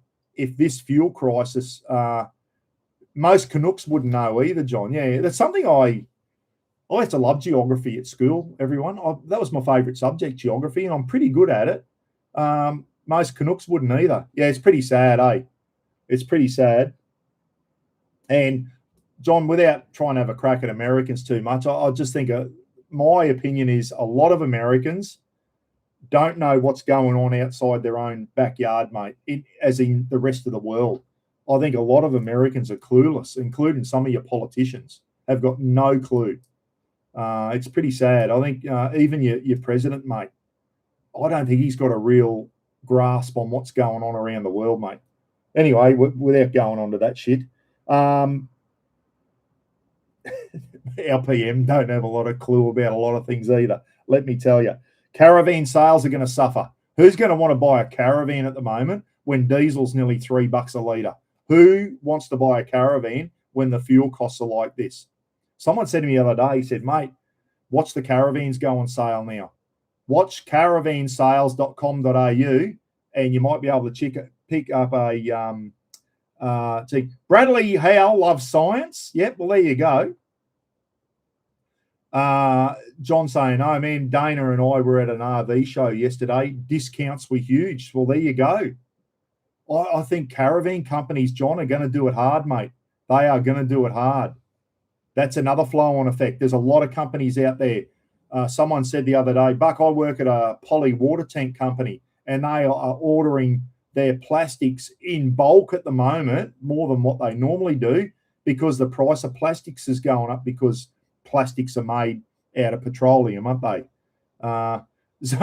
Zone RV's just restarted. They might be going into liquidation again soon, Bradley, along with a lot of other people.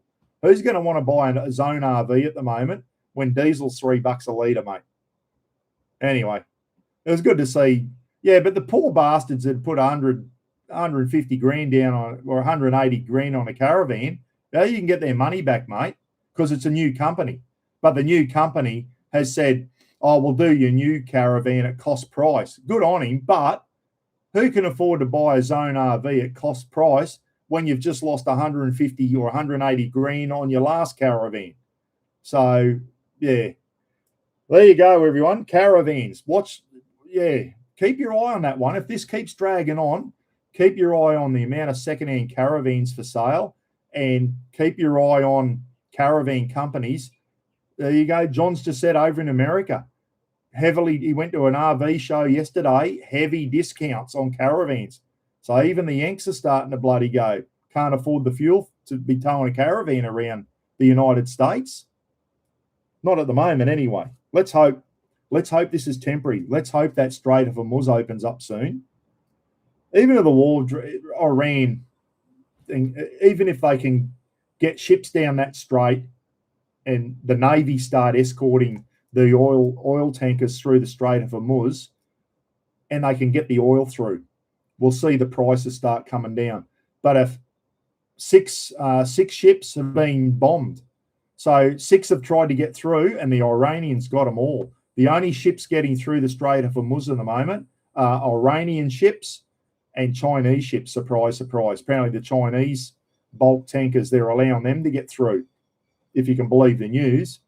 But a tanker from Thailand tried to get through. She's in flames. They've got them. And apparently they have to, where the deepest part of the Strait of Hormuz is, it's close to the Iranian mainland, and they're just sitting targets. So until we can, the Americans can neutralize all the shore batteries that are firing missiles at ships, and we can start getting Navy ships to escort the oil tankers, this ain't going to get any better, everyone. You can bomb Tehran and all that all you like, but until they sort out the missile launches that are hitting these ships in the strait, things are going to get worse, everyone. Brad Howell said there were 42 vans built for those customers while they were in liquidation. Media doesn't report that stuff. Yeah, well, that's good news, Brad. 42 vans built for customers while they were in liquidation. Yeah, I didn't really follow it too close, mate. I haven't got a dog in the fight there, so it didn't really worry me, the Zone RV thing. I'm really interested in it, to tell you the truth. It was just sad that people lost. A lot of people did their money on caravans when they went down the gurgler. You don't like seeing any Aussie blowing their, some people, that was their life savings, and some people blew it, mate. It was sad to see. Not good at all. Anyway, whoever was responsible for that day, who was the owner of Zone? Dave Biggett or whatever? Yeah, he got some questions to answer, that lad, let me tell you. Yeah, and they've been laying mines now too, mate. That's another thing. You can lay a sea mine from a bloody fishing boat. So I know the Yanks have been blowing up a lot of vessels that they think are laying mines there, but I'm pretty sure, and that's the other thing, they're going to have to get minesweepers in there before any ships start going through. Not only are you worrying about missiles, they've got to worry about mines as well now. So they're going to have to get minesweepers in there to clear the strait. So, and if they're just floating, they're going to have to be minesweepers, going to be continuous in there.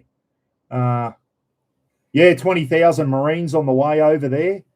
They think they're going to take over that island where the big Iranian fuel refinery was. They bombed that heavily the other day. They think that's the Marines may take that over. We'll see what happens there anyway. But all I know is Trumpy and Netanyahu started this shit, and part of me thinks, yeah, probably for good reason, but they need to finish it now. They need to finish it. I think, has Trump run out of ideas? Has Trump run out of ideas? I heard the other day that a lot of his generals sat down and went, Mr. President, blah, blah, blah, and he just told them to shut up, do what he says, or you're going to get the sack. And they just sat there. What's the use of having military advisors, as in 4-star generals, and you don't listen to them? You've got a president there that's never served in the military, is pretty well clueless, but it's his way or the highway. All right. And I think he just thought, I'll throw a few bombs on them and they'll throw their hands in the air and I'll look like the best man ever. Well, that hasn't happened because they're fighting back and fighting back hard.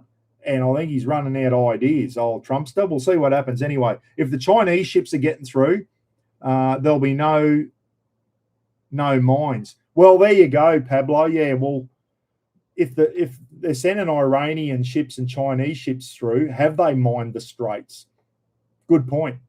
Good. Hopefully not, mate. Hopefully they haven't laid mines. But has anyone seen anything on the news where it's been confirmed that they have laid mines in the strait? Hopefully they haven't. Let's hope not anyway, because that's going to slow down things even more.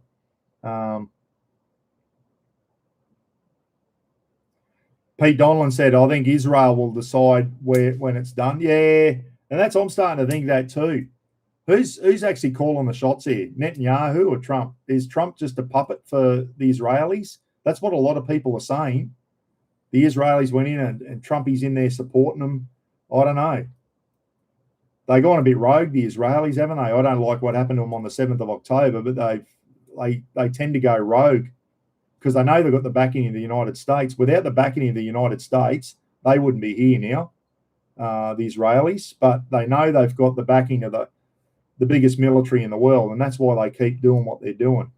Mind you, when you're in a country and there's a country threatening to wipe you off the face of the earth, and that your people aren't going to exist, you've got to take action, don't you? I can see the Israeli side of it as well, everyone. You can't have that shit. Wouldn't it be good if we could all live in peace? Wouldn't it be fantastic? But this is planet Earth, and it hasn't happened since the dawn of time. Man has been fighting, and here we are in 2026 years after the birth of Christ, and we're still fighting with each other. It'll never change. But it's just getting worse, isn't it? It's getting worse. The world is in bloody turmoil at the moment. It really is. Still got Ukraine, Russia going on, everyone. Pakistan, Afghanistan, a lot of people. Thailand and Cambodia been lobbing missiles on each other. Boy, oh boy. Not good. Imagine if China kicks off now with Taiwan. That is the last thing the world needs. That is the last thing the world needs now. God, I hope China doesn't start any shit. That's the last thing we need. There's just too much going on now. If that kicks off, I think we're screwed, guys. The world's screwed. There will be World War III. It would just about every part of the world's at war. Well, you could just about call that WW3, couldn't you? If China kicks off now. Let's hope Xi's got enough sense to just sit back and not start any shit. Let's hope. There's too much going on. None of us want to be at war. We all want to live in peace, don't we? And enjoy our, the way the world should be. But it's not happening at the moment. It's pretty sad for our kids and our grandkids, isn't it? You see my little grandkid, Macy. What sort of world is she being brought up in? As she gets older, our kids are at school and all they see on the TV is war and doom and gloom. Yeah, that's what our kids, our grandkids are being brought up with now, everyone. Our kids and our grandkids, not my kids, but probably some of your kids, they get home and if they watch the news, all they see is ships getting blown up and missiles and cities being hit by missiles. What sort of world's that to bring up kids? It's shit, isn't it? It's shit. But anyway, if I was the CEO of planet Earth, I'd just sit back and go, enough shit, everybody. That's it. If you want to have a stoush at someone, it's going to be solved with a game of cricket or a game of football. Pakistan, Afghanistan, your shit fight, that's going to be solved with a game of cricket. Bloody Ukraine and Russia, what do they play? Ice hockey or something? Sort it out with a game of ice hockey. I don't know. But sort it out. You don't solve it by war. Get to the table and bloody start sorting it out. We'll be up shit creek without a paddle soon, Lynn. We really will. Yeah. So there you go. Paulie Martin, good luck with Manly this half, mate. Good luck with Manly. Francis Fitzgerald, welcome to the 50s and 60s. Yeah, how good was we were pretty lucky, Gen X. Gen X, we're pretty lucky, that when we had a really good childhood. And I kept talking about this. Gen X, I was born in 65, everyone, and I like to think I had a really good childhood and a good adulthood too. I did the jobs that I wanted to do, and everything's gone really well for me. But I just feel sorry for the kids now. It's bloody, the cost of houses and all this type of stuff. Speaking of which, what's the cost of building a house go up now? Conduit, electrical cable, fuel. It's going to snowball. Everything is affected by fuel, mainly because everything we get has to be transported, doesn't it? That has to come from China. Everything has to be transported. Water gets put in a bottle and has to be transported to Coles and Woolworths to buy. Everything we have gets transported. And to have transport, you need fuel. So it's not just Australia, everyone. The whole world's doing it tough at the moment. I've seen a lot of stuff in America. They're going on about the price of a gallon of fuel is going up a lot. They're not doing it as hard as what Aussies are, but I saw stuff out of China the other day. Chinese petrol stations, 5 wide and kilometres deep, people lining up for petrol in China. And that's why their President Xi, has just said, no more exports. We're going to need it for ourselves.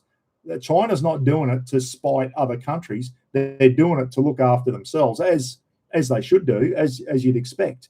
But it's going to have a flow-on effect to us because apparently we get a lot of fuel from China. I wasn't aware of that, but we do, especially aviation fuel. Google that. Our 3 biggest places we get fuel from: Singapore, South Korea, and China. I thought it all came out of Singapore, but apparently not. So China's turned the tap off to us, everyone, and it's going to bite on them because they get their oil for their refineries from the Middle East. So it's going to bite on everyone. And that's why we should have had our own oil fields and our own refineries. But it was too easy just to import everything, probably cheaper and easier to import. But no one thought about, one day there could be a war in the Middle East, which has been brewing for years, hasn't it? We've always said if World War III kicks off, it's going to be the Middle East. Well, guess what? That's exactly where it's kicking off. Russia and Ukraine has kind of been confined to Russia and Ukraine. That hasn't spilled over into Europe yet, thank God. Hopefully it never will. But this Middle East thing, it's not just between Iran and Israel. She's spread out to the whole of the Middle East, everyone. And they've always said, if it kicks off, it's going to be in the Middle East. Well, guess what? Did anyone think about that? What if something does kick off in the Middle East and the world can't get any oil? No one in Australia thought, we better have some bloody oil reserves here. Let's get some oil fields up, cap them off, so that if the time comes, we can get that oil out of the ground. And if need be, still get it to South Korea, get it to Singapore, get it to China, to the big refineries, and then get it back again as fuel. But no, we can't do that. We got a little bit of oil coming out of the Northwest Shelf and Bass Strait or whatever. We send it to Brisbane and Geelong, and that's probably not even enough to support our farmers. Yeah, so Lynn Rogers saying, talking to John there, a lot of it depends on location. Yeah, but anyway, we have a businessman running our country. How's that going? He's a dead set. He's an A grade. If I had a Diddly Donk Award, a Mr. Buckaroony Diddly Donk Award, and I was handing him out, the Trumpster, he'd have to be first in line. I go, Mr. President, here you go. Here's your Diddly Donk Award. You are an A-grade Diddly Donk, mate. Oh, dear. Well, he went bankrupt a couple of times, didn't he? Yeah. I don't know whether the war should have started or not. I don't know, they were there a couple of months ago saying, we've destroyed their nuclear capability. Now, I know Iran's a shithead country, everyone, and they've been pulling the strings on all these proxies and Hezbollah and Hamas and the Houthi rebels and all that. They're a shithead country, and they're always supporting terrorism and that. They needed to be smacked down. There's no doubt about that. But I don't think they had a real good think about how they were going to go about it. They just went in there, and Israel went, we're going to hit them whether you like it or not, Yanks. And the Yanks have gone, all right, well, we'll support you. And no one really had a good think about how this was going to play out. Well, here we are, everyone. Here we are. There's a big shit sandwich on the table, and we've all got to take a bite of it. That's what it's like at the moment. We've all got to take a bite of the shit sandwich. Jimmy Nauman, bye, everyone. Got jobs to do. Have a good week. Good on you, mate. Thanks for tuning in. I've been going for, an hour and a half. What do you reckon? Another half hour, everyone? Another half hour, or are you sick of me jibber-jabbering? Are you sick of me jibber-jabbering? What do you want me to talk about? I'll sit here now and I'll just read some of your comments, everyone. If you want to put something in the comment section, ask a question or whatever, I'll put my book away and we'll just have a chat in the thing. Yeah, so Slacken's agreeing with John there. Yeah. Enjoy the rest of your weekend, Jimmy. Thanks for tuning in, mate. Timmy Ryan. I was told a couple of weeks ago, John, building a house was costing $4,000 a square metre in Queensland. There you go. I'm not into that. I wish I knew more about how much it was a square metre. I wouldn't even know how much a standard house was. Timmy, what's a standard 4-bedroom, let's say, a normal house now, when they build a house these days, it's usually got 4 bedrooms, pissy little bedrooms, not big ones, 4 bedrooms and two shitters. 1.5, as John would say. I like the way the Yanks do it. Roz watches all these TV shows where they buy houses, and the Yanks always talking square feet. I think they say square meters, how big the house is, which means nothing to me. It's 560 square feet, which means something to the Americans because that's what they go on, the size of the house. And it's got 2.5 bathrooms. So we say 2.5 bathrooms here. So 2.5, or say normally my house is 3-bedroom, 1.5. So we had renovations done. We only had one shitter and I hated it. So we've got 1.5 now. So we've got a full bathroom with a shower and a toilet in there. So the main bathroom, it's got a shower and a toilet, and the half would be the shitter. So we've got 2 shitters. 1.5 means you've got a bathroom and toilet, the big main one, and then we've got a separate toilet by itself. That's what they mean by 1.5. So a normal Aussie house now is 4 bedrooms and 1.5 bathrooms. So a full big bathroom with a toilet and shower, and then usually another second toilet, because there's nothing worse than being in a big family and you only got one shitter and someone likes doing the crossword puzzle while they're sitting on the shitter and everyone else is out there with a turtle head trying to hold it in. So it's good to have 2 toilets in your house, everyone. I remember my cousin Pete Catter, when we were having holidays at Auntie Hazel's place, Pete'd go in. He was a chippy by trade, carpenter. Pete'd go in about 7 in the morning with the newspaper. He'd go out. Where's the news? This newspaper get delivered every morning. Pete'd go and you see him with a pen behind his ear, and he'd pull the crossword out of the newspaper, and you go, that's it. I hope no one needs a shit for the next half hour, because Pete's going to be in doing the crossword. Every morning without fail, Pete'd do the crossword in while he's having his morning shit. That's how they do the math. Yeah, that's another thing that pisses Buck off. It's maths, not math. Maths is short for mathematics, plural. There you go. I hate when I hear Aussies going, oh, I just got to do the math. It's like, mate, you've been watching too much Yank TV. It's maths or mathematics. What was I talking about? Yeah, so Aussie house now, usually 4 bedroom, 1.5 bathroom. Maybe 2.5 baths. I don't know. But how much is it per square feet? I'm not quite sure. A medium-sized house sold beside us Christmas for $700,000. Yeah, mate, that's the standard price for a house now, isn't it? $700. Back when I bought a house, I bought this house for $180,000, everyone, in 2004, which isn't that bloody long ago. This house here I bought for 180 grand, as is, 3 bedroom. With a bath. It was just one bathroom then. It didn't have we didn't have the renovations. And the shed was there, the big brick shed, like 180 grand.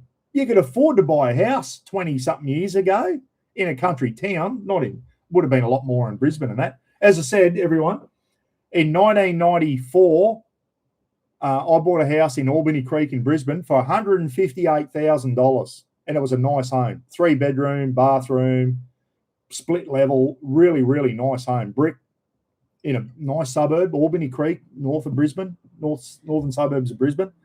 She's on the market for over $1 million.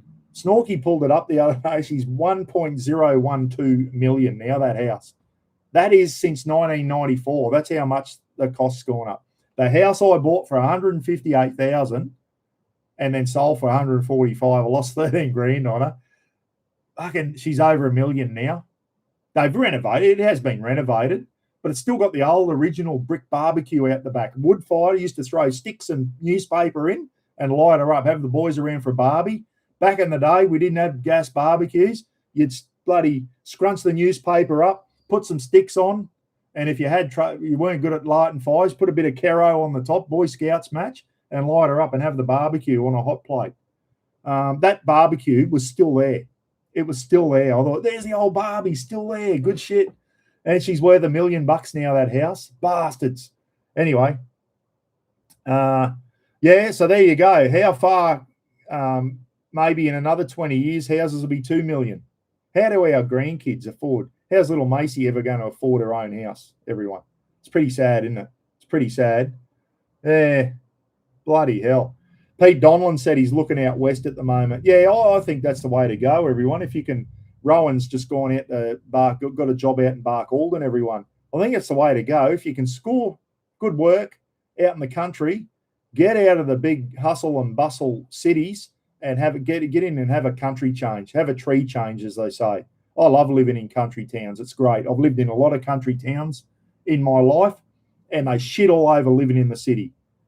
They shit over it. If you can especially if you go to, I don't know, some of the towns like Emerald and places like that, some of the even Innisfail, we got 8,000 people here. We've got a BCF and a super cheap. What more? And a little Bunnings. What more do you need, everyone? What more do you need? Got a little Bunnings. We've got a super cheap auto. We've got a boating, camping, fishing. We've got a King's store an hour up the road. What more does a bloke want? There you go. Chris saying, bought my first house, 3 bedroom brick for $98,000. It's now worth 800. Yeah. My first ever house, everyone, was back in 1989. I was posted to Kabbalah. Jeffrey Keane, if you're still on, outside Toowoomba. I bought a little 3-bedroom brick home, nice little home, beautiful barbecue area at the back on a quarter acre, everyone, 1,012 square meters on a quarter acre block in a little town called Gumbunji, out about 40 k's outside Toowoomba, and it was close to Kabbalah. It was only a 20k drive to Kabbalah where I worked at the army base. It had a pub, had a cafe. Once a week, we just drive into Toowoomba to do our shopping at the supermarket. 40 k's, that was nothing. Fuel was 46 cents a litre back then. From memory, no, that was the mid 80s. So fuel was cheap back then. So driving 40k in to do your grocery shopping. We had a little supermarket there. If you ran out of milk and that, you just walk up to the main street of town, buy some milk and bread. So didn't have to go into Toowoomba for that. But for your big grocery shop, we just drove into town. Bit like what Lynn Rogers probably does, everyone. Drives into Ingham once a week to do the big shop. $57,500 for a 3-bedroom brick on a quarter acre. Beautiful big block of land. Had fruit trees and blah, blah, blah. $57,000, my first house. You could afford to do that back in those days. Mind you, the interest rates were like 17.9% or something back then, but it wasn't a huge loan. Now these kids got to borrow nearly $1 million to buy a house. It's bullshit. Yeah, and don't want traffic lights. Yeah, who needs traffic lights? When I first moved to Innisfail, we didn't have any traffic lights here. There's 4 sets now, and they still managed to have traffic accidents there. Drivers are hopeless now, aren't they? Friggin' useless. Yeah, so there you go. Well, there you go, Chris. I had friends who owned the Gumbunji corner shop, and I tell you what, was up for sale not recently, was the Pioneer Arms Hotel at Gumbunji. What a great pub that was. Great country pub. Yeah, I remember back in 1989, 1990, when I lived at Gumbunji and I was posted to Kabbalah, the electronic warfare unit there.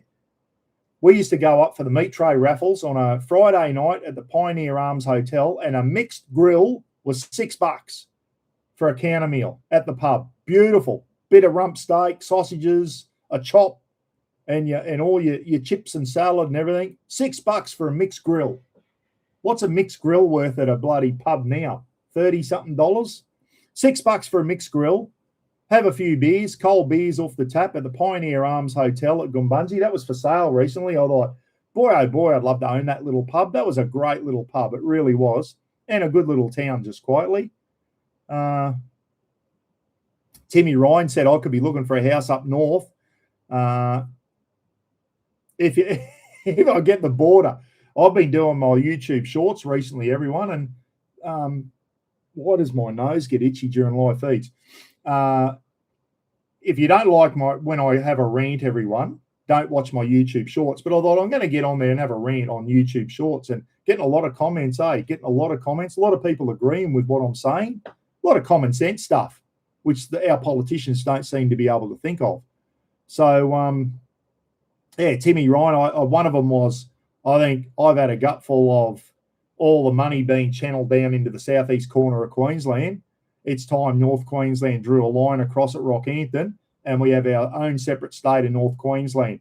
Make our own laws and rules, stiffen them up a bit, relax some, stiffen the others up, start shooting crocs, all that type of shit, and make our own rules up here and start getting real hard on crime. And I mean, not little limp-wristed hard. I mean, start getting the big stick treatment out for grubs and for bloody people who break the law.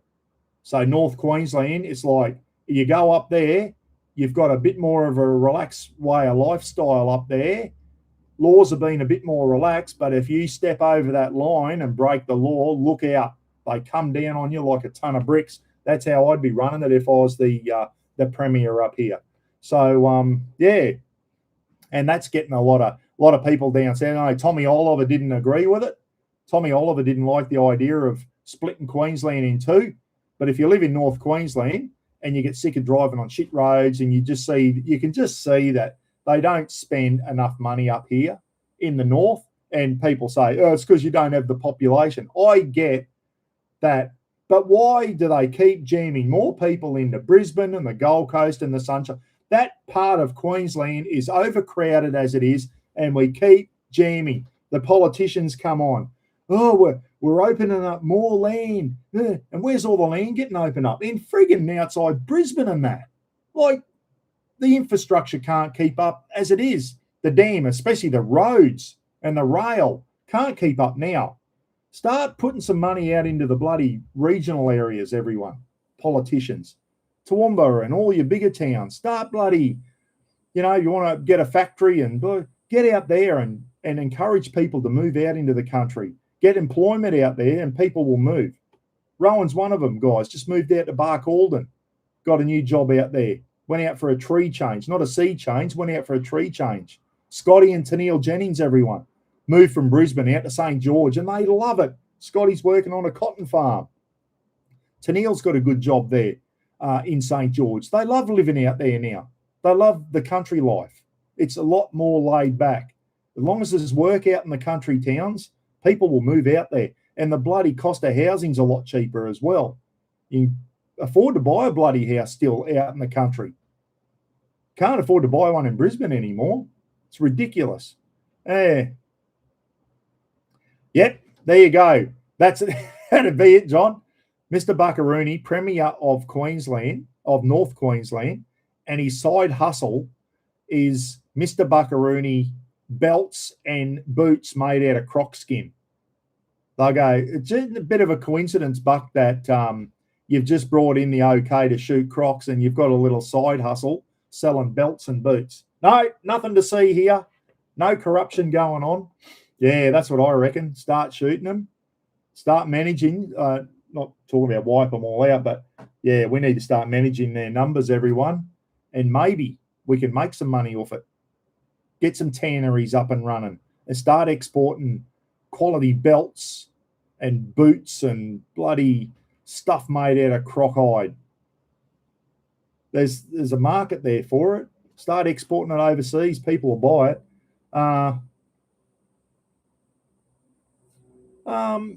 There you go. Rowan out at Barcaldine, everyone, which is a town dear to my heart. That's where my family originated. My grandfather's from there and joined the Light Horse from Barcaldine. And Rowan's been out and sent me some photos of, he's seen my granddad's name on the war memorial in the main street of Barcaldine there, the main intersection. Rowan said, hang on, I just bloody lost your comment there, mate. You said something about, here we go. Rowan has said, a block of land in town in Barcaldine, 30,000 for 1,500 metres cubed. Square metre. What? That's cubed metres. What's that, Rowan? Hopefully that's not a pissy little block. Hopefully that, I know about 1,200 square metres was a quarter acre. What's 1,500 metres cubed? I have no idea how big that block of land is. I know 1,200 and something is a quarter acre, but that's metres squared. Metres cubed, that's probably a bit smaller. Yeah, and once again, remember the days, if you bought a block of land in Australia, there was nothing smaller than quarter acre. Quarter acre was you'd be able to kick the footy around in your backyard. You can't bloody play a game of marbles in the backyard of a block of land in Brisbane now. Your bloody neighbour has a shit in the morning, you can hear him through the window. That's how close the houses are. Squared metre. Oh, well, there you go. That's squared metres, not cube metres. Square metres, 1,500, that is over quarter acre in the old scale. If I'm not mistaken, 1,500 metres squared is over quarter acre, and you can buy $30,000, gets you an over quarter acre block out in Barkey, everyone. Let me tell you, there's some good pubs in Barcaldine. The main street's littered with them. And that's where the original Tree of Knowledge is. That's where the Labor Party was formed. Did anyone know that? The Labor Party was formed in Barcaldine underneath the Tree of Knowledge, which some arsehole poisoned. They poisoned it and killed it, but it's still there, the Tree of Knowledge, where the Labor Party. Got a bit of history, Barcaldine. The old shearers' strike, back in the old 1800 shearers' strike, I think was from Barcaldine as well. Rowan, if you can confirm that. Yeah. 4,200 is an acre. So what did Rowan say that was? 1,500. Yeah, I always thought it was about 1,200 was quarter acre. So that's a bit over quarter acre size for 30,000. Then comes the problem. Then you've got to build a house. But if you don't want to build a mansion, can you still get, I'm sure Bark Alden, you'd be building companies in Emerald and that would come out and build a house for you in Bark Alden. If you've got a job there, why wouldn't you do it? Why wouldn't you do it? I'd love to see people start. When I go around Innisfail and you see a new house go up, you go, oh, beauty, and someone's building a house here. Isn't it good? People are building things in the small towns. There needs to be more of it. Instead of you going to Brisbane, I went down to Brisbane last December, everyone, and me and Gidgee stayed in the city, and all you can see is cranes. And you think, how many more high-rise buildings do they want to build in Brisbane? I said to Ken, have a look at the friggin' cranes, mate. How many more high-rises do they want in this city? How many more people do they want to jam in the southeast corner of Queensland? Like, come on. When I become Premier, everyone, that's it. Southeast corner, yep, keep it looking nice and neat and, keep things up to speed, keep modernising things, absolutely. But no more new shit. Let's start Toowoomba. Bloody, there's other towns that need to be developed as well. It's a third of an acre. So 1,500 is a third of an acre. Even better. That's a great size block of land for the kids to run around on. Third of an acre, that's a bloody beauty. An acre's a big block of land, everyone. There you go. There's my idea. Let's start developing the country towns, everyone. Let's develop them, get employment out there. And if there's employment in these country towns, just encourage people to get out. And I'll just use Scotty and Tennille as an example. They said, I caught up with Scotty last year and had a cannery with him at the St. George Hotel, everyone. Scotty said, I love it out here, mates. The best thing we did was get out of Brisbane, paying big rent, I think Scotty's got a job on a cotton farm, and part of his job was they supply your house. The bloke who owns the cotton farm, and they've got fruit as well, supplied Scotty and Tennille a house. So how good is that? How good is that? I think Tofty moved out to St. George as well, and I think the job that he got out there, a house came with it. So go looking if you want to work out on the farm. Scotty loves it. He loves it. He drives a tractor around on a cotton farm and farms cotton, gets a house supplied, probably getting okay money, and he's not paying all that huge rent, trying to get to work, getting up at 4 o'clock in the morning, driving all through the traffic to get to the Rockley markets where he used to work. Scotty's loving it out country. So, yeah, don't ever just think you're stuck in a rut in the city, everyone. Broaden your horizon. Have a look at what's out there. Have a look what's out there. Maybe it's time for a change if you're in a rut. Get out to the country. Find a good job. Rowan, let us know, mate. Are you enjoying it out in Bark Alden? Are you enjoying it there, mate? I hope you are. There you go. Rowan's just said, even my house is supplied in Bark Alden from the council. There you go, everyone. There you go. So someone else is off. I might have to go too. I'll give it 5 more minutes. I'll say a few farewells, everyone. Hope you've enjoyed it today.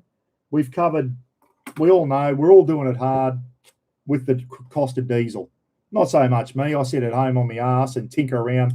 I don't have to drive too many places, everyone. But it's going to start hitting us all soon, isn't it? Let's hope this thing winds up soon. John, can you go to Washington, D.C., please?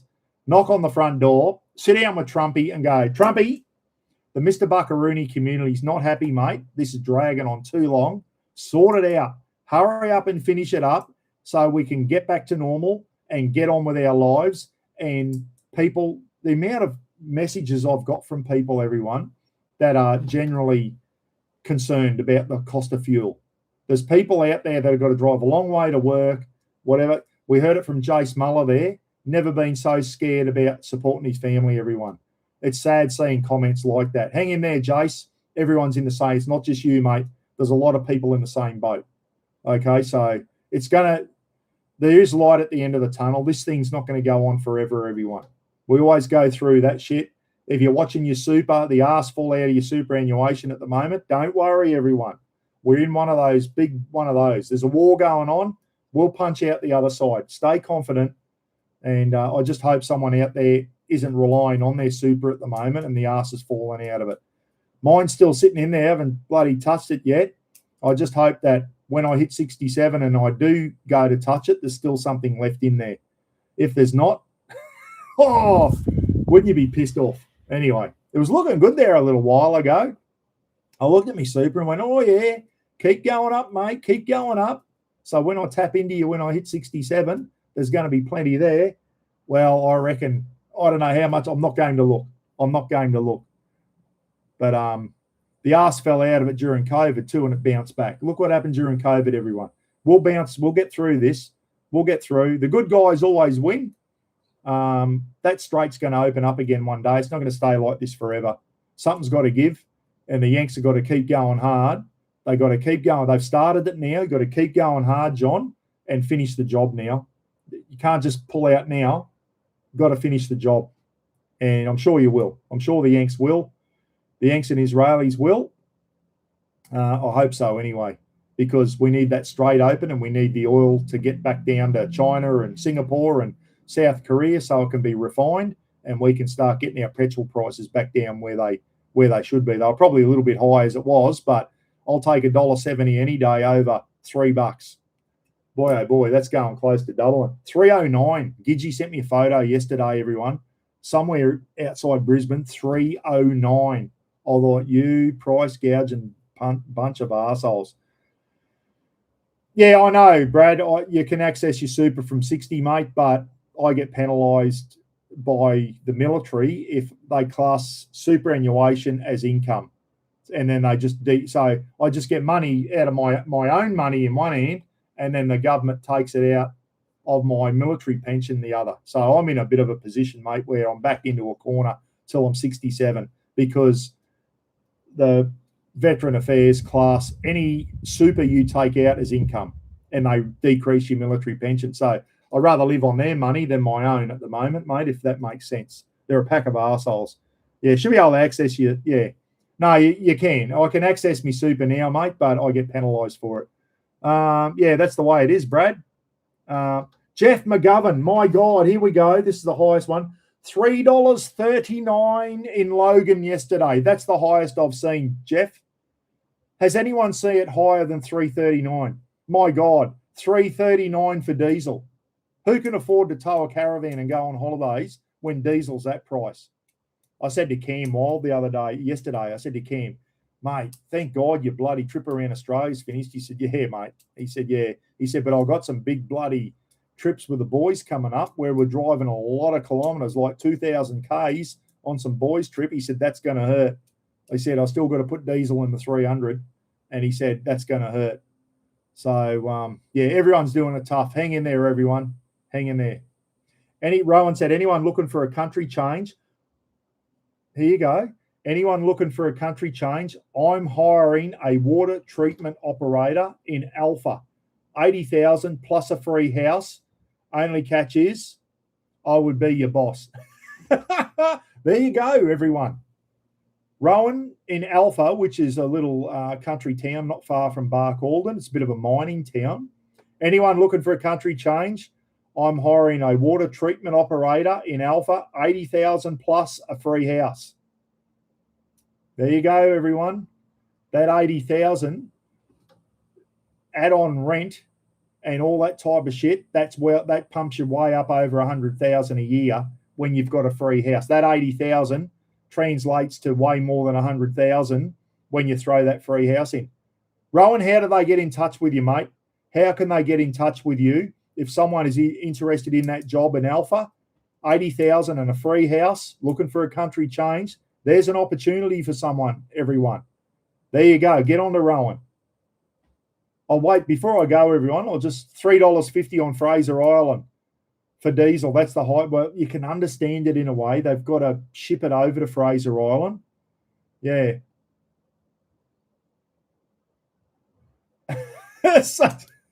Slacking up in Canada says he'll take the job, Rowan, but Julie wants to know how many snakes there are in Alpha and how many spiders. Yeah, only what'd be out in Alpha? Just the King Browns, just the mulga snakes. They're only 20 something most venomous in the world, the big king browns, but they're big, bloody, aggressive bastards. You'd get king browns out that way, I reckon. Yeah, Julie doesn't do snakes. Julie doesn't do snakes. I don't think we'll ever see Julie come over with Slacken on a holiday. They're all scared of snakes. Oh dear, not as bad as we make out, but yeah, you've got to be unlucky to get hit by a snake. But if you go bushwalking and all that, you've got to be on the game. It is a real threat here. Even in, I watch a lot of snake catching channels, guys, and the amount of people in inner city that get eastern browns in their backyard. Yeah, you've got to be on the ball. You got to be careful of your kids. Yeah, so there you go. 2 hours down, 2 hours to go. Lukey Reed. Eastern browns as well. All right, they're only the odd inland taipan, which are the most venomous in the world. So there you go, Julie. There's a good job for you out in Alpha. There's king browns. They're all right. They're just big and nasty, but they're not the most venomous. But there is inland taipans and eastern browns, number 1 and number 2 in the world. There you go. Imagine going there. You'd be wearing big gum boots out there, wouldn't you? The big knee-high rubber boots working out there. So there's the inland taipan are found out there. You get tagged by one of them, you are in deep shit, even an eastern brown. Yeah, there you go. So there's a go. Get on Rowan Martin, everyone. Get on to Rowan. He's got a bloody 80,000 plus job and a free house going over as a water treatment operator out in the town of Alpha, which is out in coal mining country, Alpha. Yeah. Minnie Mouse and I get snakes regularly, browns and pythons. I'll take the pythons over the browns any day. Yeah, so those bloody brown snakes are bad. Julie says, no, she'll pass on this job, Rowan. Julie's not coming down from Canada to be the water treatment operator in Alpha because there's bloody too many snakes out there. So there you go, everyone. All right, thanks for tuning in today. Hey, final plug, get on and support me, mate, who's just bought Mr. Bean cold brew coffee. If you like your cold brew coffees, everyone, Mr. Bean, coldbrew.com. Get on and support Liam. And don't forget, 10% discount, $1.10. Just put $1.10 in the discount column, and you get 10% off. They come in glass bottles, and if you want some cold brew to take out camping and that, they come in a 1.5 litre goon bag as well. That's probably not the proper name for it, but a soft bag that you can put in your fridge or your esky or whatever. So if you're into your cold brews, everyone, there you go. You can put them in the Ninja Bullet. You can there's a million different ways you can have your cold brew. If you like to have it, I just had one with crushed up ice, cold brew and milk, and a shot of just about 5 ml of vanilla in there. You can put caramel in there if you want, and it was very, very nice. Instead of having a hot brew on a hot day, have an ice brew. So get in and support Liam. He's a bloody top bloke. Mr. Bean, coldbrew.com. Get on and order a few bottles and put the Mr. Buck code, not Mr. Buck, $1.10 in there. Liam will know that you're part of the Buckaroony community, give you a 10% discount. And the price you see in there, about $20 a bottle, that includes delivery. So your delivery cost is included in the cost, everyone. Thanks for tuning in from overseas, John. Really appreciate it. And Slacken, good to have you on Slacken. Slacken's been out bloody doing some slide outs and some drifting in his bus in the snow, everyone. If you ever want a good bus ride, go up to Toronto in winter, get on Slacken's bus because he loves drifting it around corners and that, he reckons, on the black ice and mixing it with the locals. So that'd be scary shit, driving a bus and hitting some of that black ice. You got passengers on, next thing your bus starts going sideways. And Slacken always sends me photos. Some other retard has just run into me, Buck. So they always pick on his bus. Everyone loves running into his bus. You just must have so many traffic accidents up there. It's not funny. Dwayne Duffy, thanks, Buck, again, everyone. Don't forget to hit the like before you go. Yeah, if you want to get in, and if you want to see me having a bit of a rant and talking a bit of what I reckon is common sense, the world according to Buck, get in and watch my YouTube shorts. Go into Mr. Buckaroony, go to the shorts, and you'll see me talking about all the subjects that people are up in arms about at the moment. The world according to Buck. A lot of people agree with me. There's a few dickheads on there that, especially on the racism side of things, Racism is a thing in this country, everyone, especially people down south that have got no idea. We're very tolerant up here. Oh, that's the other thing. I missed one thing. Sorry. Bloody the young fella down in Melbourne last week, everyone. And Aidan Becker, young 22-year-old, I think. He was a security guard at a hospital. And he used to wear a stab-proof vest when he was on duty. He was coming home from work and he was at a train station in Melbourne. And there was a gang of four youths armed with a machete trying to rob a young teenage boy. He came in, did the Good Samaritan thing, as Aussies do. I was talking about it on one of my YouTube shorts. Aussies get in and help their mates out. Saw that this young fella was in trouble, went in to protect him, and got stabbed with a machete, and he's now dead, the poor fella, and his name was Aidan Becker. Showed his mum on the news. Poor bloody parents. Poor parents. His mum sounded like she might have been German. She had a bit of an accent. Becker sounds like a German name, Boris Becker. So young Aidan Becker, rest in peace, mate. You did the right thing. Good Samaritan, tried to help a young fella out that was trying to be robbed by four arseholes. One of them was 18. So he's not a juvenile, everyone. He's 18. I think I wrote his name down. What is that arsehole's name? No, I didn't write his name down. Anyway, the bloke who actually stabbed him, the three of them been charged with robbery and murder. And they've just got a fourth one. When it mentioned machete, and this is how we stereotype, and it was in Melbourne, I automatically thought of you-know-who, those little arseholes with shiny skin from a certain country in Africa. I jumped to conclusions too, but before I gobbed off on Facebook, I did some research, and it turns out that it wasn't them at all. It wasn't them. I thought I'd written the name down of the arsehole that they mentioned the 18-year-old. They mentioned his name because they're allowed to, because he's not a juvenile. He's classed as an adult, and he had a Greek name. So it wasn't that race of people that are renowned for running around with machetes in Melbourne. $13 million spent on machete bins. And here we are. We still got young arseholes running around with them down in Victoria. They're banned down there now, so there'll be another charge. But murder's obviously been charged with murder. Go away in prison for the rest of your life, you pack of arseholes. Who runs around the street with a machete robbing people? That's what this country's got to, everyone. We need to start stamping it out. Life in prison. Throw the key away on them. I don't care if they're juveniles. Throw the bloody key away on them. Probably one of them will get done for murder, the one that had the machete. Sounds like it might have been the 18-year-old.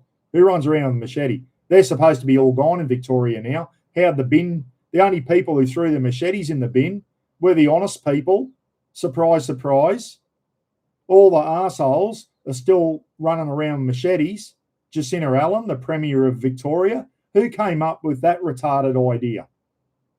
That, we'll put machete bins out and everyone throw their machetes in the $13 million machete bins around the state, and we'll have no more machete violence. Well, guess what? It's still going on, and it's rife.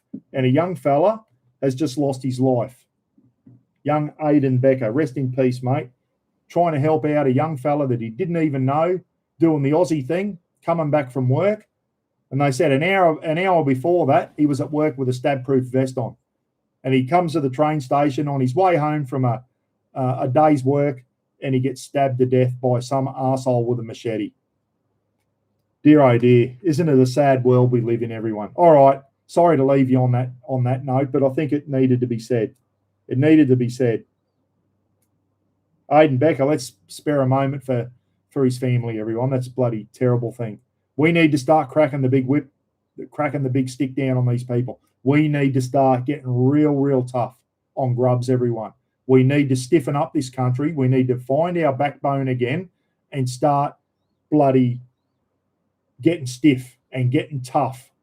Start bringing in mandatory, and it's one of my YouTube shorts coming up, everyone, mandatory minimum sentencing.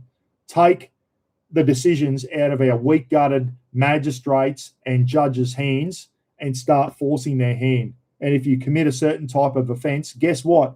There's a mandatory minimum sentence now, and you're going away for that time as a minimum, you asshole.